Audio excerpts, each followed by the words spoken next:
Hello and welcome to Chronicle IAS platform. My name is Alok Singh और UP PCS mains के लिए जो हमारी answer writing practice on a daily basis हम run करा रहे हैं उसकी डेमो क्लासेस का आज ये 5th लेक्चर है। इस सेशन में आज जो हम यूपी पीसीएस के जनरल स्टडीज के पेपर 5 के सिलेबस के जो भी प्रोबेबल क्वेश्चन है उनको आज डिस्कस करेंगे।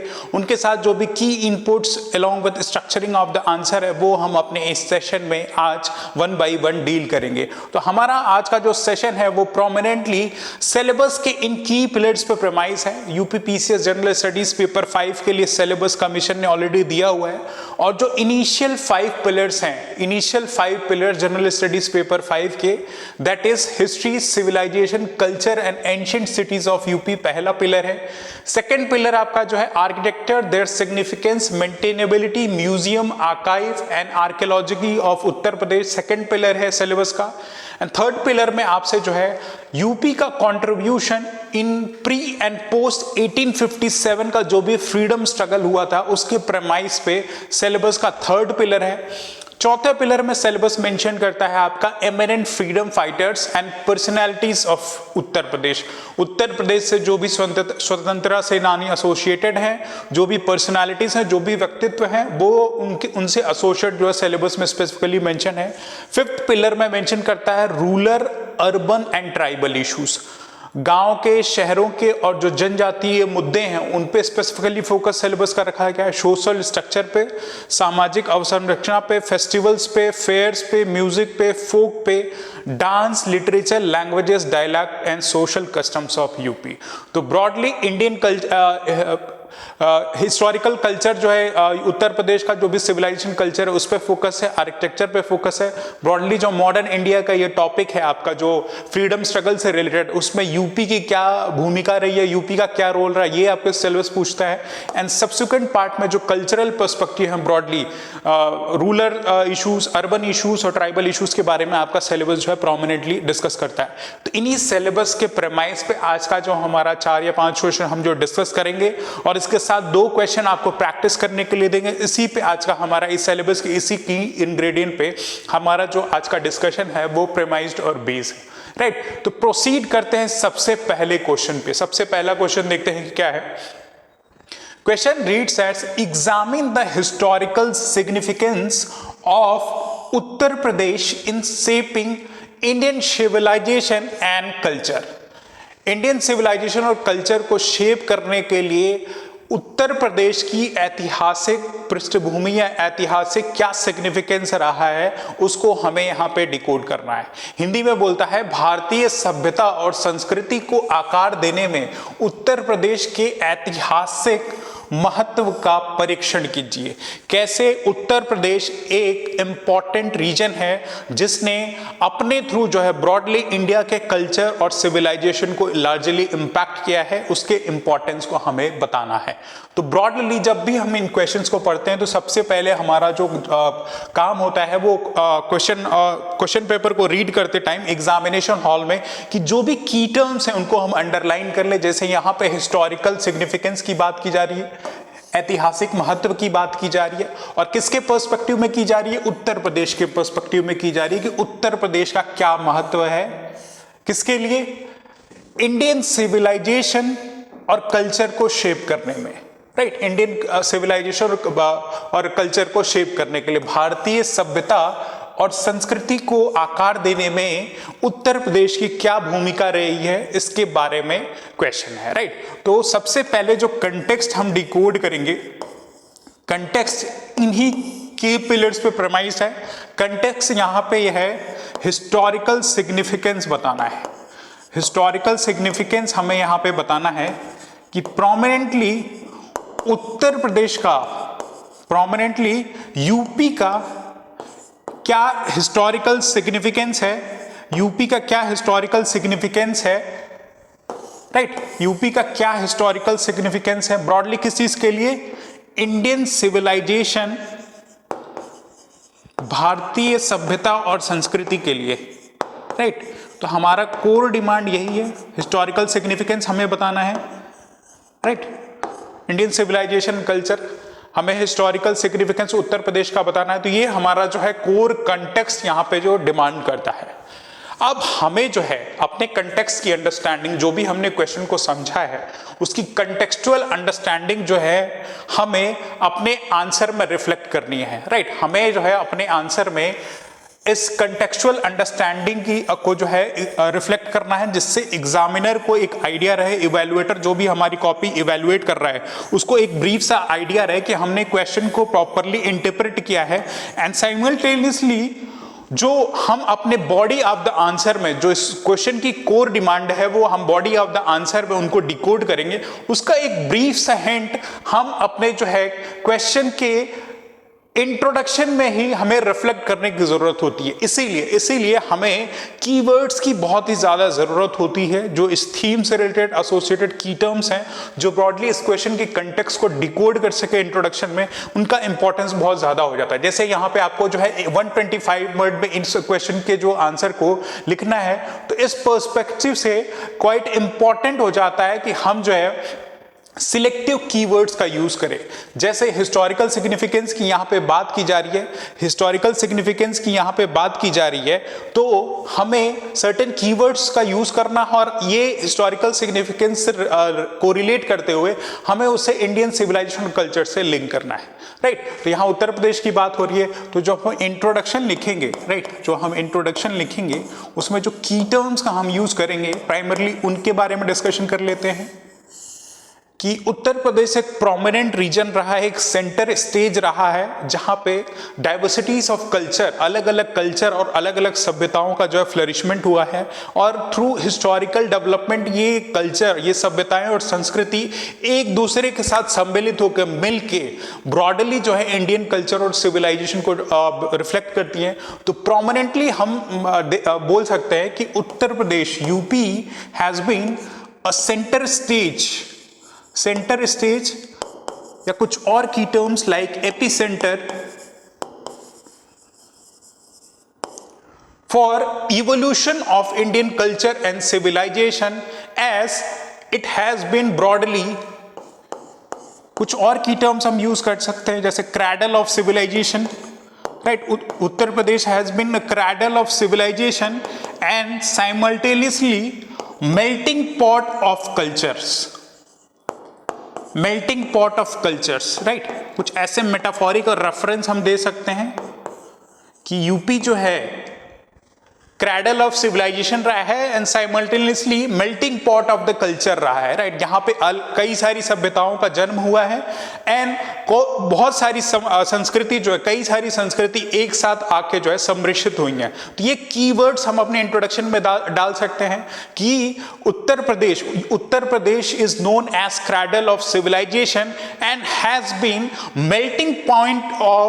melting pot of diverse cultures, religions and philosophies that have broadly shaped the Indian ethos. Indian ethos को ब्रॉडली जो है ये क्रैडल ऑफ सिविलाइजेशन और मेल्टिंग पॉट ऑफ कल्चर जो है इंडियन इथोस को ब्रॉडली जो है सिग्निफाई करते हैं, राइट। तो हम अपने इंट्रोडक्शन में इन 20-30 वर्ड्स, इन कीवर्ड्स का यूज करके ये रिफ्लेक्ट कर सकते हैं कि उत्तर प्रदेश जो है cradle, Uttar Pradesh is known as cradle of civilisation and simultaneously it has been melting pot of cultures of different religion, different cultures and different religious philosophies that have shaped the Indian ethos, right? Indian ethos से क्या मतलब? civilization और culture। तो इसको जो हम broadly अपने 20-30 words में ये लिख सकते हैं, राइट। 20-30 वर्ड्स में इन की टर्म्स का यूज करके हम लिख सकते हैं, जिससे हमें हमारा जो काम है एग्जामिनर को ये रिवील करना कि हमें एक अंडरस्टैंडिंग हुई, तो हमने कुछ की टर्म्स का यूज करके ही रिफ्लेक्ट कर दिया कि हम क्या बताने वाले हैं, राइट, क्या बताने वाले हैं। एक तो ये इंट्रोडक्शन का पर्सपेक्टिव हो जाएगा कि हम ब्रॉडली ऐसे की टर्म्स का यूज करके जो है अपने क्वेश्चन को इंट्रोड्यूस करें,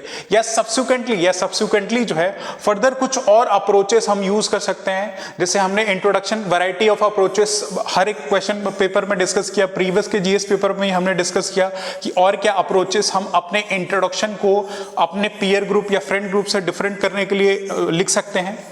तो एक तो ये हुआ हमारी कंटेक्चुअल अंडरस्टैंडिंग पे, ये जो हमने इंट्रोडक्शन लिखा है, कंटेक्चुअल अंडरस्टैंडिंग पे जो हमने इंट्रोडक्शन लिखा है कि कैसे ये पॉइंट देख के मेंशन कर सकते हैं, या सब्सिक्वेंटली कुछ और पॉइंट्स हैं जो जिनको हम मेंशन कर सकते हैं। फॉर एग्जांपल हिस्टोरिकल क्रोनोलॉजी के पर्सपेक्टिव से भी हम अपने आंसर को रिप्रेजेंट कर सकते हैं। हिस्टोरिकल क्रोनोलॉजी के पर्सपेक्टिव से अपनी कंटेक्चुअल अंडरस्टैंडिंग को रिफ्लेक्ट कर सकते हैं। दैट इज इंडियन कल्चर और Indian civilization, Indian culture or Indian civilization has primarily evolved from Vedic times to Mughal era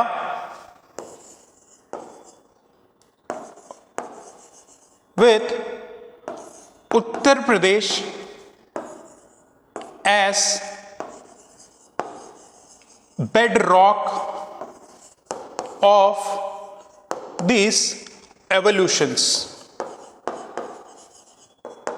right, तो हमने एक क्रोनोलॉजी के पर्सपेक्टिव से बताया कि वैदिक टाइम से लेके मुगल टाइम तक इंडियन सिविलाइजेशन कैसे इवॉल्व हुई है, और इसका जो इवोल्यूशन हुआ उसका बेडरॉक, जो उसकी पृष्ठभूमि रही है, जो उसकी बुनियाद रही है, वो प्राइमरली जो है उत्तर प्रदेश रही है। राइट, तो ये दो पर्सपेक्टिव से हम अपने इंट्रोडक्शन को लिख सकते हैं। दोनों ही approach quite suitable and better है मेरे हिसाब से। जो फर्स्ट वाला अप्रोच है जहां पे हमने कुछ की terms like cradle of civilization, melting pot of the cultures, right, ऐसे की टर्म्स, मेटाफोरिक की टर्म्स का यूज किया है, तो आई होप कि इसके बिहाफ पे जो है हमारा एग्जाम में जो रिफ्लेक्शन होगा वैल्यू एडिशन के पर्सपेक्टिव से, वो क्वाइट बेटर एंड सूटेबल होगा। Right, you can see over here कि यहाँ पे जो हमने की टर्म्स रखे हैं और अलग अलग जो है रेफरेंसेस दिए हैं, जैसे यहाँ पे cradle of Indian civilization, melting pot of diverse culture, और हिस्टोरिकल पर्सपेक्टिव से from Vedic age to Mughal empire, UP has been the centre of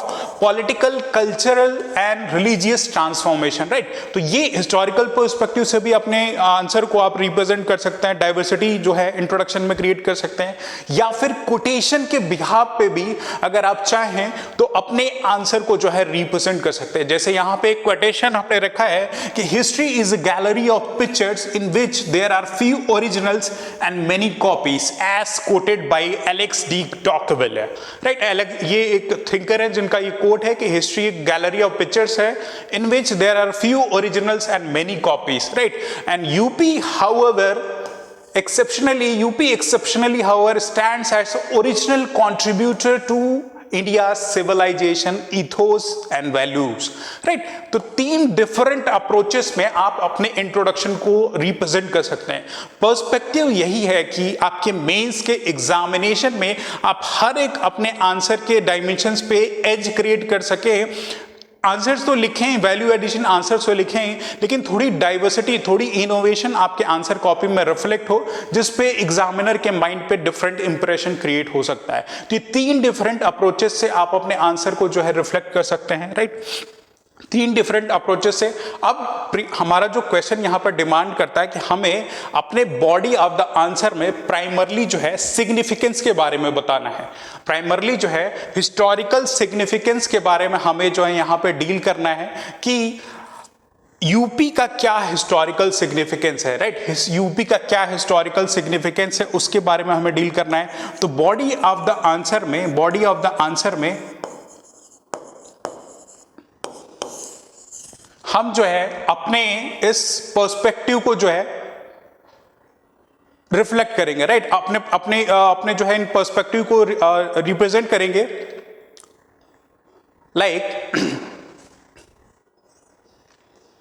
जो हम अपने बॉडी ऑफ द आंसर में जो कंटेंट रिफ्लेक्ट करेंगे उसमें हम हेडिंग देंगे historical significance. Right, historical significance की एक हम प्राइमरली हेडिंग देंगे, historical significance of Uttar Pradesh. Right, heading का कोर पर्पस है ऐसे हेडिंग देके कि एग्जामिनर को हम रिवील कर रहे हैं कि हम अपने आंसर की बिगिनिंग कर रहे हैं और अपने जो हेडिंग की जो आउटलाइन है उसको ऐसे एनसर्किल कर ले तो प्रेजेंटेशनल डिफरेंस क्रिएट होता है, राइट, प्रेजेंटेशनल डिफरेंस क्रिएट होता है। तो सबसे पहला पॉइंट हम हिस्टोरिकल सिग्निफिकेंस में क्या देंगे, हमने इंट्रोडक्शन में ही एक टर्म यूज किया cradle of civilization, right, cradle of civilization हमने एक टर्म यूज किया। अब क्रैडल ऑफ सिविलाइजेशन जो हमने टर्म यूज किया है इसके लिए कुछ रेफरेंस हमें चाहिए, कुछ एग्जांपल चाहिए, राइट, कुछ वैल्यू एडिशन चाहिए जो हमारी इस बात को कन्वे कर रहा हो। तो हम कैसे कन्वे कर सकते हैं कि उत्तर प्रदेश जो है एक केंद्र बिंदु रहा है भारतीय सभ्यता और संस्कृति के डेवलपमेंट के लिए, राइट, कैसे उत्तर प्रदेश एक केंद्र बिंदु रहा है। तो हम कुछ एग्जांपल में कोरिलेट कर सकते हैं कि UP has been easternmost extension of Indus Saraswati civilization, right, सबसे एंशिएंट रेफरेंस हम देंगे कि उत्तर प्रदेश जो है इंडस वैली सिविलाइजेशन या प्रोमिनेंटली इंडस सरस्वती सिविलाइजेशन का सबसे ईस्टर्न मोस्ट पॉइंट था, राइट। मेरठ का रीजन जो है इसके एम्बिट में जो आज का मॉडर्न डे रीजन है वहां का आलमगीरपुर जो रीजन है वो इंडस वैली सिविलाइजेशन की एक प्रोमिनेंट हरपन साइट्स थी, राइट। तो उस प्रोमिनेंट रेफरेंस में हम ये बता सकते हैं कि यूपी जो है eastern most extension of Indus Saraswati civilization थी। एंड लेटर ऑन जो इंडो गैंगेटिक या गंगा यमुना कल्चर जो डेवलप हुआ, गंगा यमुना कल्चर जो प्रोमिनेंटली डेवलप हुआ वो कहां पे हुआ, उसकी डेवलपमेंट उत्तर प्रदेश में ही हुई, राइट, उसकी डेवलपमेंट यूपी में हुई। तो ये दो सब्सिक्वेंट पॉइंट आप डाल के रेफर कर सकते हैं कि how Uttar Pradesh is known as cradle of civilization. क्यों? क्योंकि इसकी बिगिनिंग ही सबसे oldest civilization that is Indo Saraswati civilization से इवॉल्व करके, राइट, उसका एक इंपॉर्टेंट पार्ट रहा है उत्तर प्रदेश, उसका एक सर्टेन पार्ट रहा है और अपने रीजन पे कुछ जो है प्रोमिनेंट सिविलाइजेशन और कल्चर डेवलप हुए that is known as Ganga Yamuna culture, जो कि प्रोमिनेंटली जो है उत्तर प्रदेश में ही डेवलप हुई। तो क्रैडल ऑफ सिविलाइजेशन के बारे में हम रेफर कर सकते हैं। कुछ और पॉइंट्स हम यहाँ पे दे सकते हैं, जैसे हिस्टोरिकल सिग्निफिकेंस के पर्सपेक्टिव में हम रिलीजियस सिग्निफिकेंस बता सकते हैं। रिलीजियस सिग्निफिकेंस में क्या हम डाल सकते हैं, Uttar Pradesh has been prominently known as birthplace of religions like Hinduism. Hinduism का जन्म जो है उत्तर प्रदेश में हुआ। हिंदुइज्म के साथ साथ बुद्धिज्म, जैनिज्म,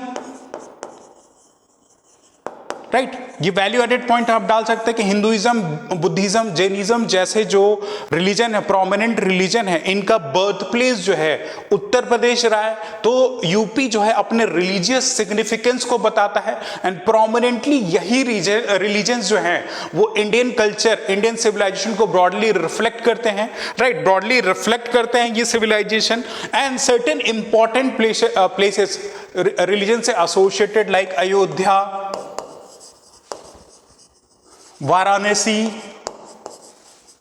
या फॉर दैट मैटर सारनाथ, ये इंपॉर्टेंट रिलीजियस साइट्स हैं जो कि आपके उत्तर प्रदेश में लोकेटेड हैं एंड प्रोमिनेंटली ये इंडियन कल्चर इथोस को भी ये रिलीजियस साइट जो है रिफ्लेक्ट करते हैं, राइट। ये रिलीजियस साइट प्रोमिनेंटली जो है इंडियन कल्चरल साइट्स को भी रिफ्लेक्ट करते हैं। बियॉन्ड रिलीजन को हमने देखा, क्रैडल ऑफ सिविलाइजेशन देखा, कुछ और पॉइंट जो हम अपने हिस्टोरिकल सिग्निफिकेंस में डाल सकते हैं, जैसे आर्किटेक्ट का डेवलपमेंट, आर्किटेक्चर डेवलपमेंट जो है, आर्किटेक्चरल डेवलपमेंट का रेफरेंस दे सकते हैं। For example Taj Mahal located in Agra जो है एक यूनेस्को रिकॉग्नाइज्ड साइट है, राइट, एक यूनेस्को रिकॉग्नाइज्ड साइट है जो कि एक आर्किटेक्चरल मार्वल मानी जाती है। अपनी वास्तुकला के लिए ताजमहल जाना जाता है और प्रोमिनेंटली कहां लोकेटेड है, उत्तर प्रदेश में लोकेटेड है। It is located in Uttar प्रदेश। तो ये भी हमारा आर्किटेक्चर के पर्सपेक्टिव से बहुत ही इंपॉर्टेंट है। एंशिएंट जो आपके वाराणसी के घाट्स हैं, राइट, वाराणसी के जो घाट हैं वो भी अपनी स्पिरिचुअल एसेंस और आर्किटेक्ट के लिए जाने जाते हैं। वाराणसी के घाट पे बहुत ही पुराने मंदिर बने हुए हैं नागरा स्टाइल में, राइट, अलग अलग डिजाइन्स में बने हुए, तो वो एक हिस्टोरिकल सिग्निफिकेंस ब्रॉडली देते हैं जो कि इन टर्न इंडियन कल्चर और इथोस को रिफ्लेक्ट करती हैं, right, in turn Indian culture और इथोस को रिफ्लेक्ट करती है। एंड साइमल्टेनियसली कुछ और पॉइंट हम दे सकते हैं कि classical dances like Kathak, right, classical dances like Kathak जो है प्रोमिनेंटली उत्तर प्रदेश में डेवलप हुआ, जो कि एक प्रोमिनेंट क्लासिकल डांस है और वो इंडियन कल्चर को भी रिफ्लेक्ट करता है, राइट, इंडियन कल्चर को प्रोमिनेंटली ये रिफ्लेक्ट करता है। तो अलग अलग पर्सपेक्टिव से हम ये चीजें बता सकते हैं। सबसे पहला जो है क्राइडल ऑफ सिविलाइजेशन हमने दिखाया, रिलीजियस सिग्निफिकेंस पे हम इनको रिफ्लेक्ट कर सकते हैं। रिलीजियस सिग्निफिकेंस के बाद जो कल्चरल और सिविलाइजेशन इंपॉर्टेंस में है वो है architectural importance. And political developments की भी बात करें कि उत्तर प्रदेश ने जो है प्रोमिनेंट इंपॉर्टेंट पॉलिटिकल डेवलपमेंट्स देखे हैं right from ancient times, right from ancient times important mahajanapadas like 16 में से 8 महाजनपद जो है प्रोमिनेंटली जो है उत्तर प्रदेश में ही लोकेटेड है। तो हम ये कुछ की पॉइंट्स डाल सकते हैं कि among the prominent mahajanapadas 8 mahajanapadas had been located in Uttar Pradesh, और ये महाजनपद थे अलग अलग पॉलिटिकल सेटअप में बने थे। कहीं पे मोनार्की थी, कहीं पे एलिमेंट ऑफ रिपब्लिक था, राइट, डेमोक्रेसी या रिपब्लिक का एलिमेंट रिफ्लेक्ट होता था कुछ महाजनपद में। तो ब्रॉडर जो है पॉलिटिकल सेटअप के बारे में भी उत्तर प्रदेश जो एक हिस्टोरिकल सिग्निफिकेंस होल्ड करता है, जो कि ब्रॉडली इंडियन कल्चर के इथोस और वैल्यूज को रिफ्लेक्ट करता है।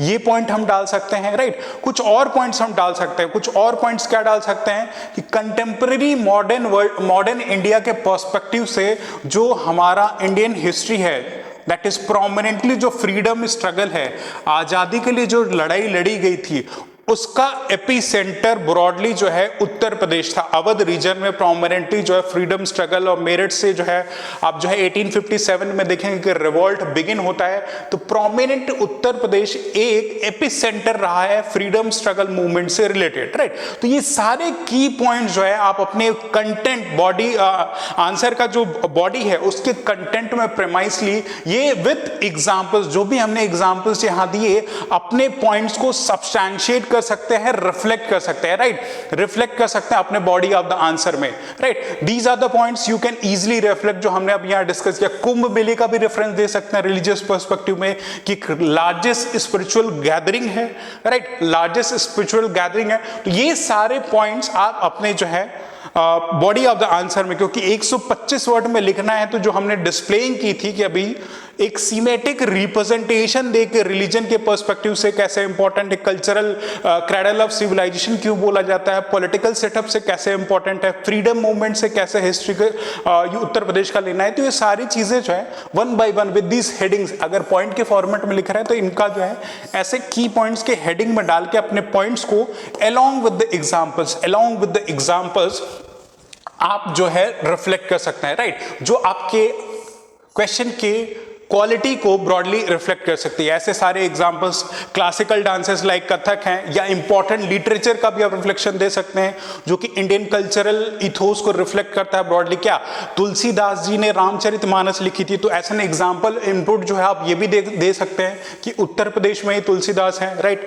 इनका तुलसीदास जो है उत्तर प्रदेश से रिलेटेड है और उन्होंने रामचरितमानस लिखी थी। तो ये सारे की पॉइंट्स आप अपने मॉडल आंसर में रिफ्लेक्ट कर सकते हैं। और जो क्वेश्चन की कोर डिमांड है, राइट, क्वेश्चन की जो कोर डिमांड थी हमारी कि हिस्टोरिकल सिग्निफिकेंस बताना उत्तर प्रदेश का, तो ये 125 वर्ड में 125 वर्ड में अराउंड आप जो है 80 to 90 वर्ड जो है विद एग्जांपल्स अपने बॉडी ऑफ द आंसर में इन चीजों को रिफ्लेक्ट कर सकते हैं और अपने आंसर्स को प्रोमिनेंटली डिस्प्ले कर सकते हैं। अलग अलग कंटेक्स्ट में आप अपने इंट्रोडक्शन को भी रिफ्लेक्ट कर सकते हैं की टर्म्स का यूज करके, एंड इन्हीं की टर्म्स को बाद में जो है बॉडी ऑफ द आंसर में आप ब्रॉडली जो है एक हिंट के फॉर्म में हमने इंट्रोडक्शन में हिंट दे ही दिया है कि हम इनके बारे में बात कर रहे हैं और इन्हीं को इलेबोरेट करके हम अपने जो बॉडी ऑफ द आंसर में प्रोमिनेंटली जो है रिफ्लेक्ट करते हैं। तो this is for the first question कि फर्स्ट क्वेश्चन में आपको कैसे इनको लिखना है, राइट, कैसे आपको लिखना है। हिंदी में आपको ऐसे मॉडल आंसर जो है हमारी क्रॉनिकल आईएएस की वेबसाइट पे आपको अवेलेबल होंगी, आप वहां से जाके इनको डाउनलोड कर सकते हैं। कुछ भी की टर्म्स जो हमने यहाँ पे यूज किए अलॉन्ग विद द एग्जांपल्स, वो सेम उसी का ट्रांसलेटेड वर्जन आपको हिंदी में भी हमारी क्रॉनिकल आईएएस की वेबसाइट से इजीली अवेलेबल होता है। तो इस चीज को जाके आप डाउनलोड कर सकते हैं वहां पे। नाउ प्रोसीड करते हैं नेक्स्ट क्वेश्चन पे। नेक्स्ट क्वेश्चन हमारा प्राइमरली जो है आर्किटेक्चर से रिलेटेड है। सिलेबस में स्पेसिफिकली यूपी पीसीएस के पेपर 5 के लिए आर्किटेक्ट से रिलेटेड टर्म्स का यूज किया गया है। वास्तु शिल्प के बारे में स्पेसिफिकली मेंशन किया है।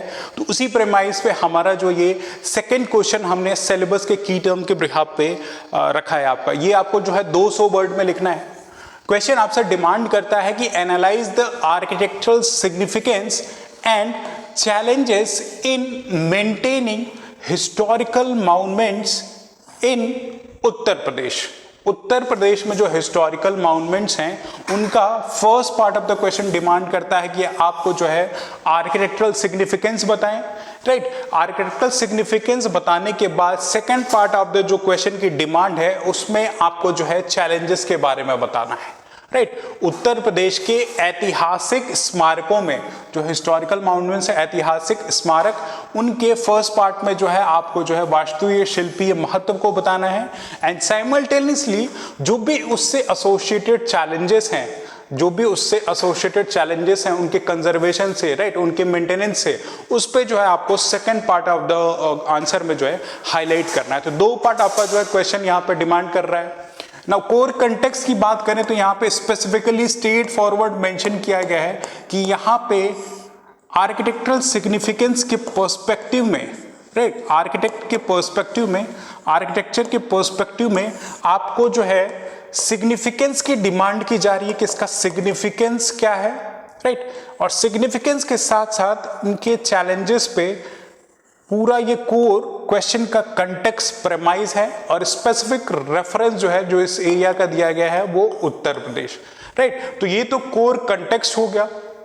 अब जब हम कभी अपने आंसर को जब स्ट्रक्चर करें तो स्ट्रेट फॉरवर्ड हमारा अप्रोच जो होगा वो इंट्रोडक्शन का होगा, हमारी कंटेक्चुअल अंडरस्टैंडिंग इंट्रोडक्शन में होगी और जो भी कोर कंटेंट है हमारे आंसर के, राइट, जो बॉडी ऑफ द आंसर में लिखने वाले हैं उसकी भी एक ब्रीफ रिफ्लेक्शन जो है हमारे इंट्रोडक्शन में होगी and body of the answer में कोर जो अराउंड 100-150 वर्ड जो भी आप बॉडी ऑफ द आंसर में लिखना चाहते हो उसको जो है आप सूटेबली जो है हैंडल करोगे। और बॉडी ऑफ द आंसर में जो सारे डायमेंशन है कि फर्स्ट पार्ट में आप जो है हेडिंग डाल के सिग्निफिकेंस पे करेंगे, साइमल्टेनियसली आप जो है second part of the question जो है चैलेंजेस के बारे में भी अपने आइडियाज देंगे कि क्या क्या चैलेंजेस एसोसिएटेड है इनके कंजर्वेशन से रिलेटेड।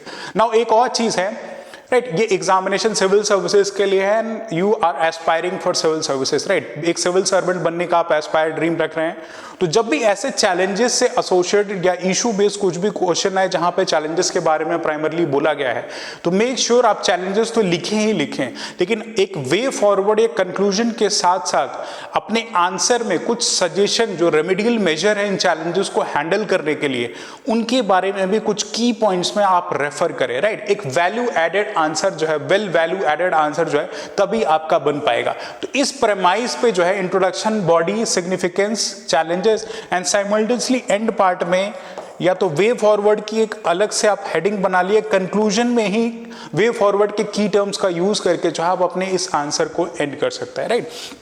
तो ऐसे अपने आंसर को रिप्रेजेंट करना है।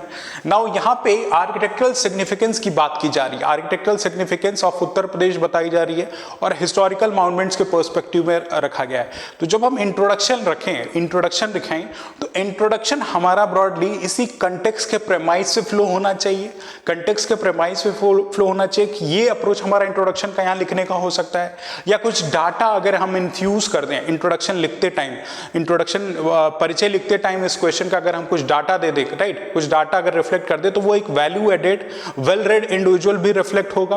तो यहाँ पे हम कुछ डाटा दे के भी इस क्वेश्चन के इंट्रोडक्शन को बिगिन कर सकते हैं, या फिर कुछ एग्जाम्पल या क्रोनोलॉजिकल पर्सपेक्टिव से भी हम अपने जो है इस क्वेश्चन के आंसर का इंट्रोडक्शन बिगिन कर सकते हैं।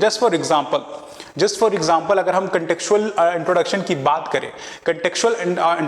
बात करें तो ऑलरेडी आर्किटेक्चरल सिग्निफिकेंस के बारे में क्वेश्चन में ही बोल दिया है। यू कैन बिगिन लाइक कि Uttar Pradesh is often referred to as the heart of India, boasting a rich architectural heritage spanning centuries. सदियों से जो है अपने आर्किटेक्चरल हेरिटेज के लिए जो है उत्तर प्रदेश जाना जाता है। और उसके रेफरेंस में आप दे सकते हैं कि जो यूनेस्को के द्वारा रिकॉग्नाइज ताजमहल है और उसके साथ साथ जो वाराणसी के स्पिरिचुअल घाट्स हैं, राइट, वो ये वेल रिफ्लेक्ट करते हैं कि यहाँ पे उत्तर प्रदेश में जो है ब्लेंड ऑफ डायनेस्टिक इन्फ्लुएंस, अलग अलग धर्म, अलग अलग कल्चर के लोगों का इन्फ्लुएंस जो है इंडिया के आर्किटेक्चरल डिजाइन में पड़ा हुआ है, या मोर स्पेसिफिक उत्तर प्रदेश में जो भी आर्किटेक्ट बने हुए हैं उन पे जो है अलग अलग डायनेस्टिक्स का इंपैक्ट रहा है, रिलीजन का रहा है, और उनके प्रोमिनेंट सिग्निफिकेंट और कल्चरल डाइवर्सिटी भी उत्तर प्रदेश में जो आर्किटेक्ट हिस्टोरिकल माउंटमेंट्स हैं उन पे इनका रिफ्लेक्शन है। तो ऐसे बिगिन कर सकते हैं। एंड सेकेंड पार्ट में जो है इंट्रोडक्शन के सेकेंड पार्ट में ही आप दे दें सिग्निफिकेंस के साथ साथ कि it is associated with certain challenges like environmental degradation, urbanization या insufficient funds for maintenance of this historical monuments. तो ऐसे आप कंटेक्स्ट बिग्स भी इंट्रोडक्शन दे सकते हैं।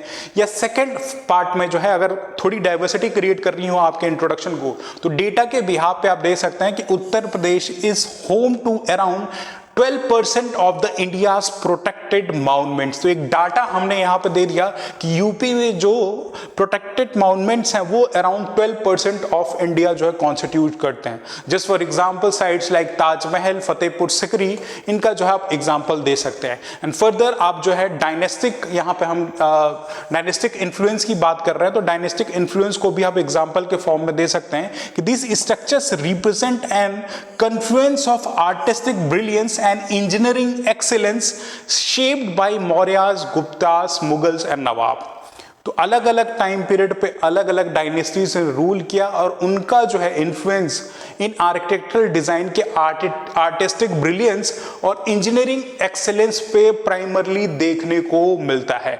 तो data along with the historical chronology के पर्सपेक्टिव से आप अपने आंसर के इंट्रोडक्शन को एक सेकेंड फॉर्मेट में ऑन बिहाफ ऑफ फैक्ट भी रिप्रेजेंट कर सकते हैं, राइट। ये भी एक अप्रोच आपके इंट्रोडक्शन के लिखने का हो सकता है। एंड सब्सिक्वेंटली थर्ड पार्ट में आप एक एनालिसिस बेस्ड इंट्रोडक्शन भी दे सकते हैं कि historical monuments in Uttar Pradesh are historical witness to timeless regions socio political and cultural evolution. ऐतिहासिक काल से ही उत्तर प्रदेश जो है अलग अलग कल्चर और सोशियो पॉलिटिकल के एवोल्यूशन को विटनेस करता आया है, राइट। और ये डिस्प्ले होता है जो भी आर्किटेक्चरल डिजाइन्स इन उत्तर प्रदेश जो पाई गई हैं उन पे जो है प्राइमरली इनका जो है शेड, इनकी एक इमेज इन उत्तर प्रदेश में लोकेटेड जो इंपॉर्टेंट हिस्टोरिकल मॉन्यूमेंट्स उन पे उनकी रिफ्लेक्ट होती है, राइट। तो इन तीन प्रेमाइज पे जो है हम ब्रॉडली अपने इंट्रोडक्शन को लिख सकते हैं, राइट। इन तीन प्रेमाइज अपने बॉडी के आंसर के जो है इंट्रोडक्शन को लिख सकते हैं। नाउ कोर बॉडी में जो सबसे पहला हमसे डिमांड किया है सिग्निफिकेंस के बारे में। तो सिग्निफिकेंस में क्या क्या पॉइंट्स हम डाल सकते हैं? हम की पॉइंट्स में अगर लिखें कि ये इंडिया के कल्चरल डाइवर्सिटी को रिफ्लेक्ट करता है, जो आर्किटेक्चरल सिग्निफिकेंस है वो इंडिया के कल्चरल डाइवर्सिटी को रिफ्लेक्ट करता है। कल्चरल डाइवर्सिटी कैसे? अलग अलग जो भी टेम्पल्स, केव्स, ये सारी चीज़ें बनी हुई, जैसे अलग अलग मंदिर हैं, टेम्पल्स हैं, वो रिलीजन के बिहाफ में prominently like Hinduism, right. For example Varanasi के टेम्पल्स हो गए, अयोध्या में जो टेम्पल बना हुआ है, एंड सिग्निफिकेंटली जौनपुर में शर्की डायनेस्टी के एम्बेड में अटाला मस्जिद बना हुआ, जो कि एक आर्किटेक्चरल मार्वल है, उत्तर प्रदेश में लोकेटेड है, अटाला मस्जिद है, राइट। अटाला मस्जिद है। वाराणसी या सारनाथ में आप जाए तो बुद्धिस्ट से रिलेटेड आर्किटेक्चरल डिजाइन स्तूपास हैं, राइट। वो क्या सिग्निफाई करते हैं, अलग अलग रिलीजन है और सिग्निफिकेंटली कल्चरल डाइवर्सिटी है। कल्चरल डाइवर्सिटी, ये आर्किटेक्चरल जो आपके मॉन्यूमेंट्स बने हुए हैं उनका आर्किटेक्चरल सिग्निफिकेंस क्या दिखाता है, कल्चरल डाइवर्सिटी को, ऑल बिकॉज कि इन जो स्ट्रक्चर्स जो बनाए गए उन पे रिलीजन का इन्फ्लुएंस है, राइट। तो कल्चरल डाइवर्सिटी कहीं ना कहीं ये जो आपके डिजाइंस हैं वो हमें जो है रिफ्लेक्ट करते हैं, राइट। कल्चरल डिजाइन जो है रिफ्लेक्ट करते हैं। साइमल्टेनियसली कुछ और पॉइंट्स हम डाल सकते हैं, और पॉइंट्स हम क्या डाल सकते हैं, और पॉइंट्स लाइक डायनेस्टिक इन्फ्लुएंस को रिफ्लेक्ट करता है। अलग अलग डायनेस्टीज ने अलग अलग टाइम पीरियड पे रूल किया, तो अलग अलग डायनेस्टिक इन्फ्लुएंस को भी ये आर्किटेक्चरल डिजाइन जो है सिग्निफाई करते हैं। डिजाइन्स लाइक आप सारनाथ में चले जाएं, सारनाथ में you can see Mauryan for example जो है मौर्यन टाइम का जो आर्किटेक्चर था, राइट, उसका सिग्निफिकेंस आपको मिल सकता है। भीतरी गांव दशावतार, भीतरी गांव में जो टेंपल बना हुआ, ब्रिक से टेंपल हुआ, वहां गुप्ता टाइम पीरियड का इन्फ्लुएंस आपको दिख सकता है, या गुप्ता एरा का इन्फ्लुएंस आपको दिख सकता है। साइमल्टेनियसली अगर मेडिवल टाइम पीरियड के बारे में आए तो मुगल एरा का जो है आपको जो है डायनेस्टिक इन्फ्लुएंस दिख सकता है on designs like Taj Mahal, red fort, right. इन पे जो है अलग अलग डायनेस्टिक्स का दिखता। तो एक पॉइंट में तो आप जो है ये डायनेस्टिक इन्फ्लुएंस दे सकते हैं। पहले में आपने हम जो है रिलीजियस डाइवर्सिटी दे दिया, उसके साथ जो है आप जो है कुछ एग्जांपल्स दे दिए, राइट। कुछ एग्जांपल्स इससे एसोसिएटेड हमने दे दिए कि कौन कौन सी डायनेस्टीज एसोसिएटेड है। कुछ और हम सिग्निफिकेंस में डाल सकते हैं, जैसे आर्किटेक्चरल मार्वल का जो है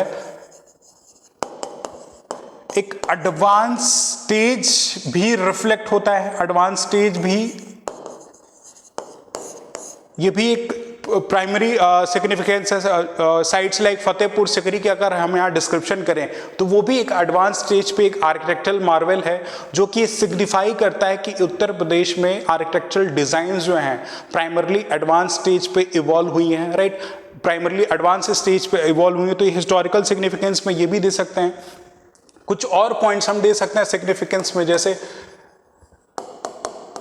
स्पिरिचुअल और कल्चरल सिग्निफिकेंस है, राइट। स्पिरिचुअलिटी के पर्सपेक्टिव से, जैसे वाराणसी हुआ, अयोध्या हुआ, मथुरा हुआ, वृंदावन हुआ, यहाँ आप जाएंगे तो जो भी चीजें बनी हैं, टेम्पल्स बने हुए हैं, राइट, वो क्या सिग्निफाई करते हैं। या फिर फॉर दैट मैटर वाराणसी की घाट या वाराणसी के टेम्पल्स, वाराणसी के और भी जो मंदिर से ऐसे एसोसिएटेड हैं, वहां पे क्या है, स्पिरिचुअल एसेंस आपको रिफ्लेक्ट होता है। तो ये एक प्रोमिनेंट एग्जाम्पल आप दो जो है अपने बॉडी ऑफ द आंसर में डाल सकते हैं। तो ये 4-5 point, religion, right, religion, cultural diversity, dynastic influence, spiritual essence, ये 4-5 पॉइंट जो है आप जो है सिग्निफिकेंस में डाल सकते हैं। और ये जो भी एग्जांपल्स हमने डाले अपने वैल्यू एडिशन के साथ साथ अपने आंसर में वेल रिप्रेजेंट कर सकते हैं, वेल रिफ्लेक्ट कर सकते हैं, जो कि प्राइमरली जो है आपके आंसर्स को रिफ्लेक्ट करेगा, राइट। यू कैन सी कि ऐसे आप जो है हेडिंग में cultural diversity, right, dynastic influence, ऐसे हेडिंग डाल के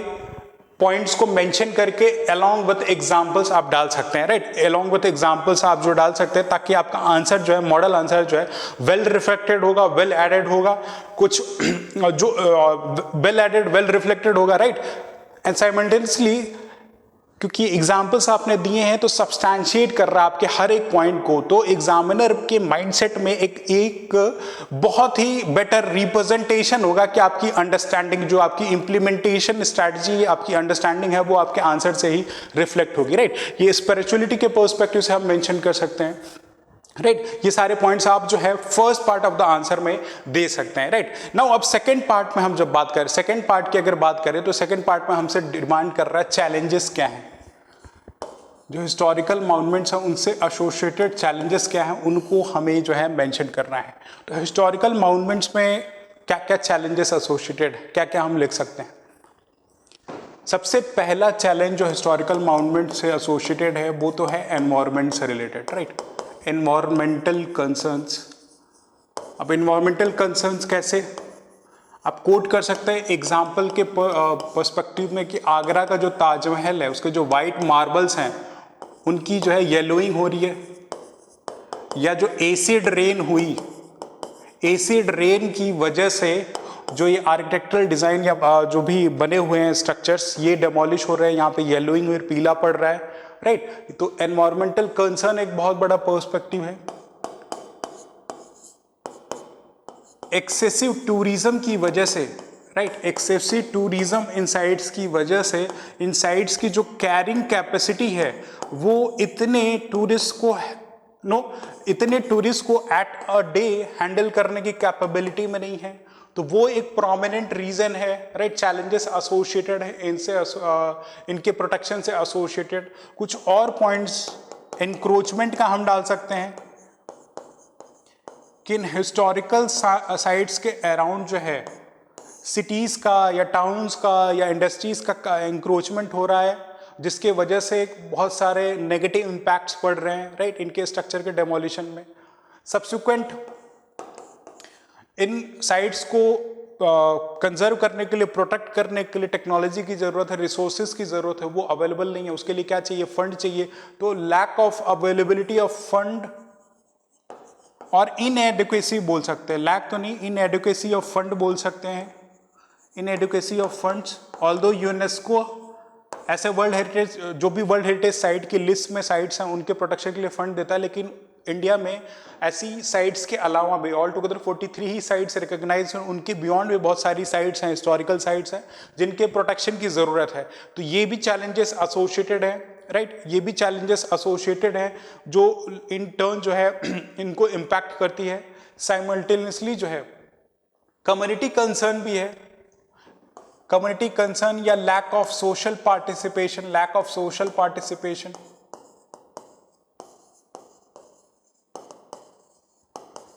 लोग इन एंशिएंट मॉन्यूमेंट साइट्स पे जाते हैं और अपनी गर्लफ्रेंड का नाम लिख के चले आएंगे, तो इन टर्न क्या करेगा? ऐसे हिस्टोरिकल मॉन्यूमेंट साइट्स जो हैं उनको आप जो है कहीं ना कहीं डैमेज कर रहे हैं। तो ये सारे चैलेंजेस जो हैं इनसे एसोसिएटेड है, इनके प्रोटेक्शन से एसोसिएटेड हैं। तो इन पॉइंट्स को हम स्पेसिफिकली मेंशन कर सकते हैं।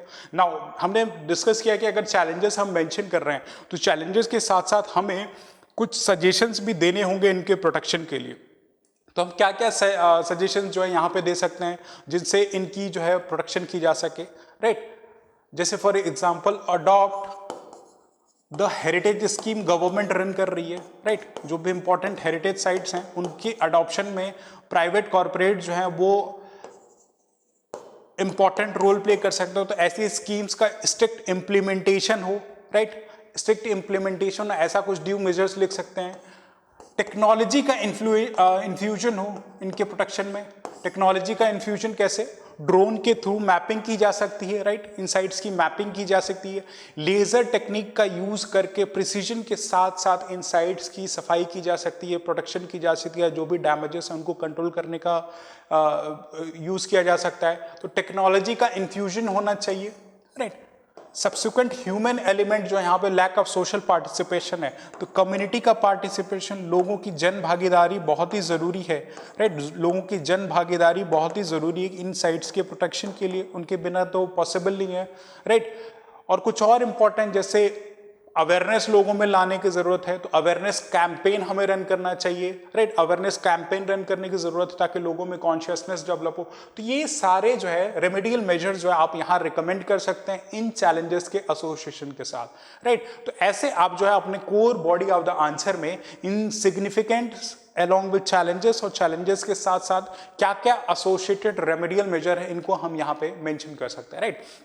यू कैन सी कि ये सारे चैलेंजेस को जो है आप यहाँ मेंशन कर सकते हैं, एंड साथ ही साथ ये जो एग्जांपल्स दिए गए हैं कैसे आप उनके साथ जो है एसोसिएटेड जो है सॉल्यूशंस दे सकते हैं। कुछ इंपॉर्टेंट एग्जांपल्स भी यहाँ पर आप दे सकते हैं कि सॉल्यूशन में, जैसे अडॉप्ट हेरिटेज स्कीम में आपने देखना है कि दिल्ली का जो रेड फोर्ट है, रेड फोर्ट के साथ साथ ताजमहल का जो ट्रेपीजियम जोन है उसको जो है जब ऐसे हेरिटेज स्कीम के एम्बिट में लिया गया तो उसके सराउंडिंग में जो इंडस्ट्रियल पोल्यूशन कम हुआ। टेक्नोलॉजी का इंटरवेंशन करके जो वाराणसी के घाट है उनको डिजिटली प्रिजर्व किया गया है, वहाँ पे एक डिजिटल संग्रहालय वाराणसी में बनाया गया है, राइट। कम्युनिटी इन्वॉल्वमेंट जैसे स्वच्छ भारत अभियान या वाराणसी या सारनाथ के विसिनिटी पे क्लीन अप कैंपेन रन किया गया, ऐसे एग्जांपल्स आप डाल सकते हैं वैल्यू एडिशन के लिए, वैल्यू एडिशन के, राइट। और इंटरनेशनल कोलैबोरेशन भी यूजुअली जो है यूनेस्को जैसे प्रीमियर इंस्टीट्यूशन भी जो है ऐसे इंपॉर्टेंट मॉन्यूमेंट्स की हेल्प कर सकते हैं। तो उसमें जैसे आप एग्जांपल देख सकते हैं कि फतेहपुर सिकरी का जो कंजर्वेशन एफर्ट है वो बहुत ही प्रॉमिसिंग रहा है, ऑल बिकॉज यूनेस्को ने इंटरवीन किया है, असिस्ट किया है और ग्रांट प्रोवाइड किया। तो ये आप जो है एग्जांपल्स अपने आंसर्स में डाल के वैल्यू ऐड कर सकते हैं अपने मॉडल आंसर को, right. And in the and आप जो है एक सूटेबल कंक्लूडिंग नोट पे जो भी चैलेंजेस एसोसिएटेड है, राइट, इंडिया के यूपी के कल्चरल सिग्निफिकेंस को बताते हुए in the mid of this की क्या क्या चैलेंजेस है, urbanization, environmental concern, and in the end positive terms का यूज करते हुए अपने आंसर के कंक्लूजन को एंड कर सकते हैं। जैसे इनोवेटिव टेक्नोलॉजी, सस्टेनेबल प्रैक्टिसेस के साथ साथ हम जो है monuments can continue to inspire and educate the Indian glorious past. ऐसे पर्सपेक्टिव से हम जो है इस क्वेश्चन के कंक्लूजन को एंड कर सकते हैं, राइट। तो ये हमारा जो है second part of the question हो गया है। तो ब्रॉडली हम इन प्रेमाइस पे जो है इस क्वेश्चन को जो प्राइमरली आर्किटेक्चरल सिग्निफिकेंस से डील करता है इसको डील कर सकते हैं। नाउ अब हम प्रोसीड करते हैं उत्तर प्रदेश के फ्रीडम स्ट्रगल से रिलेटेड हैं नेक्स्ट क्वेश्चन पे। नेक्स्ट क्वेश्चन जो है आपका प्राइमरली फ्रीडम स्ट्रगल से एसोसिएटेड है। पास्ट ईयर में यूपी पीसीएस कमीशन ने फ्रीडम स्ट्रगल से एसोसिएटेड जो उत्तर प्रदेश में पर्सनालिटीज हैं, जो व्यक्तित्व हैं, राइट, उन पे बेस्ड जो है क्वेश्चन ऑलरेडी पास्ट ईयर में यूपी पीसीएस कमीशन ने पूछा हुआ है। उसी प्रेमाइज पे हमारा ये क्वेश्चन है जिसमें क्वेश्चन डिमांड करता है discuss the role of Uttar Pradesh in India's freedom struggle highlighting their contributions during 1857 revolt and beyond. Bharat के स्वतंत्रता संग्राम में उत्तर प्रदेश की भूमिका पर चर्चा कीजिए, जिसमें 1857 के विद्रोह और उसके बाद के योगदानों को उजागर करना है आपको को। प्राइमरली यहाँ पे जो core context of the question है, जो कंटेक्स्ट है वो फ्रीडम स्ट्रगल से एसोसिएटेड है, राइट। फ्रीडम स्ट्रगल से जो है ये क्वेश्चन एसोसिएटेड है, जिसमें प्राइमरली उत्तर प्रदेश की बात की जा रही है। यूपी के बारे में डिस्कशन किया जा रहा है कि यूपी का क्या रोल रहा है फ्रीडम स्ट्रगल में।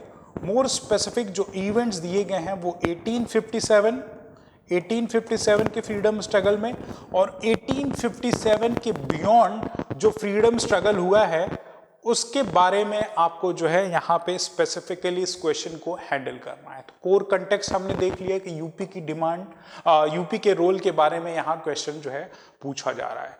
नाउ अब इस क्वेश्चन की जो है हम फ्रेमिंग करते हैं। फ्रेमिंग उसी पर्सपेक्टिव से कि जो है हम पहले इंट्रोडक्शन लिखेंगे, राइट, इंट्रोडक्शन लिखेंगे।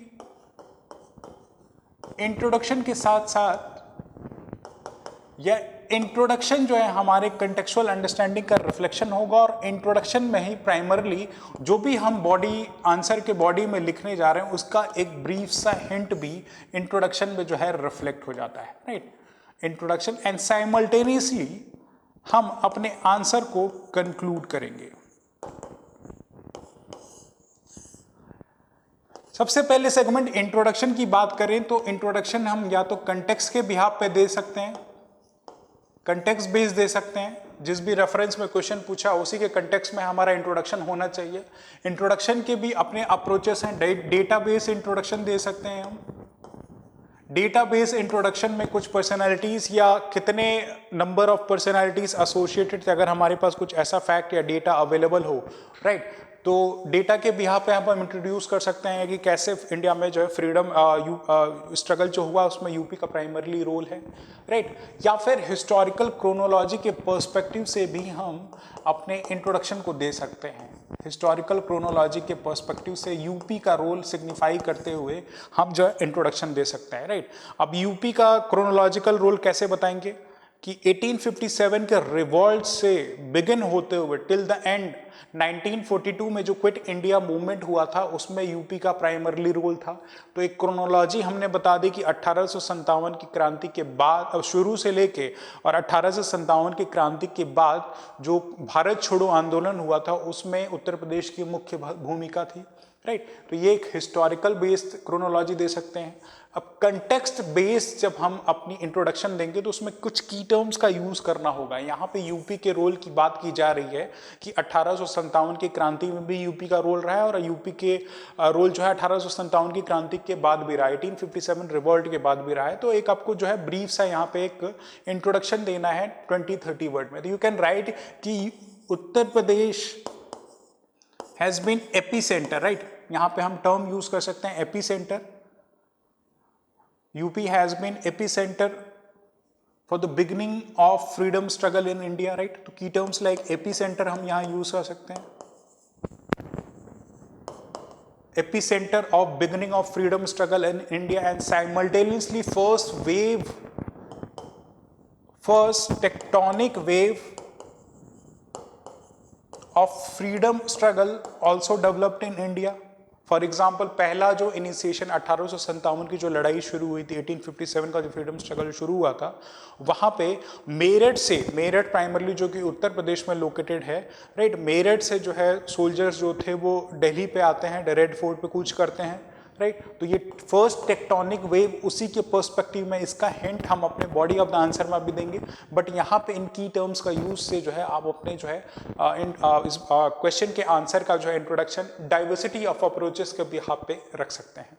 नाउ अब simultaneously body of the answer में आते हैं। बॉडी ऑफ द आंसर में आपसे दो चीजें डिमांड कर रहा है, एक तो है 1857 का रिवॉल्ट एंड एक है जो बियॉन्ड 1857 के जो रिवॉल्ट हुआ था उसमें प्राइमरली आपको जो है यूपी के रोल को बताना है, राइट। यूपी के रोल को जो है प्राइमरली आपको बताना है।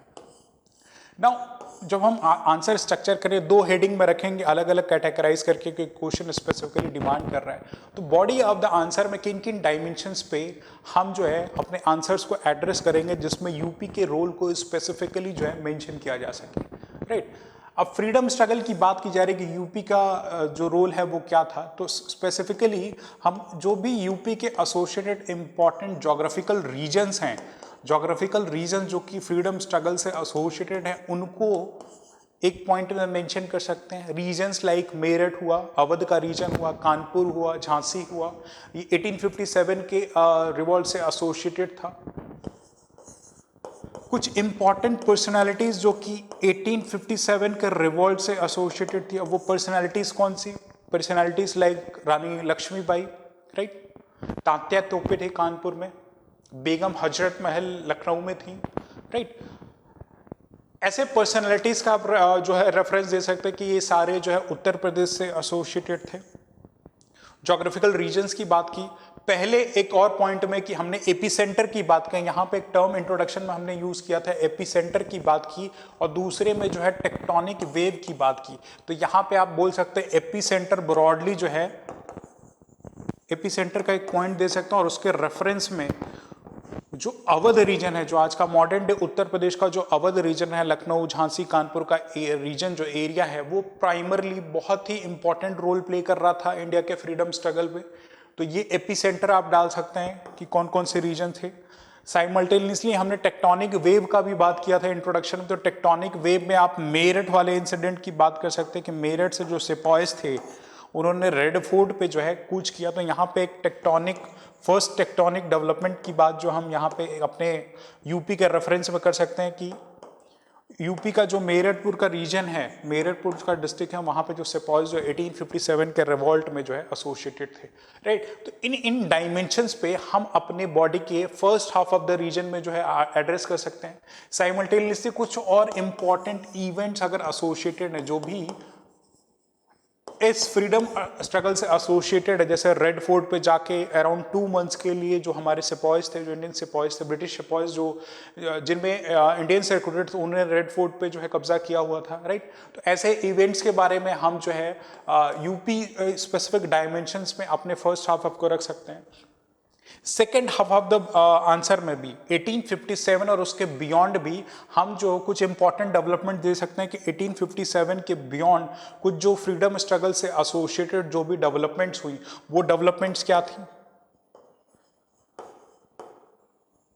राइट। वो डेवलपमेंट्स क्या थी?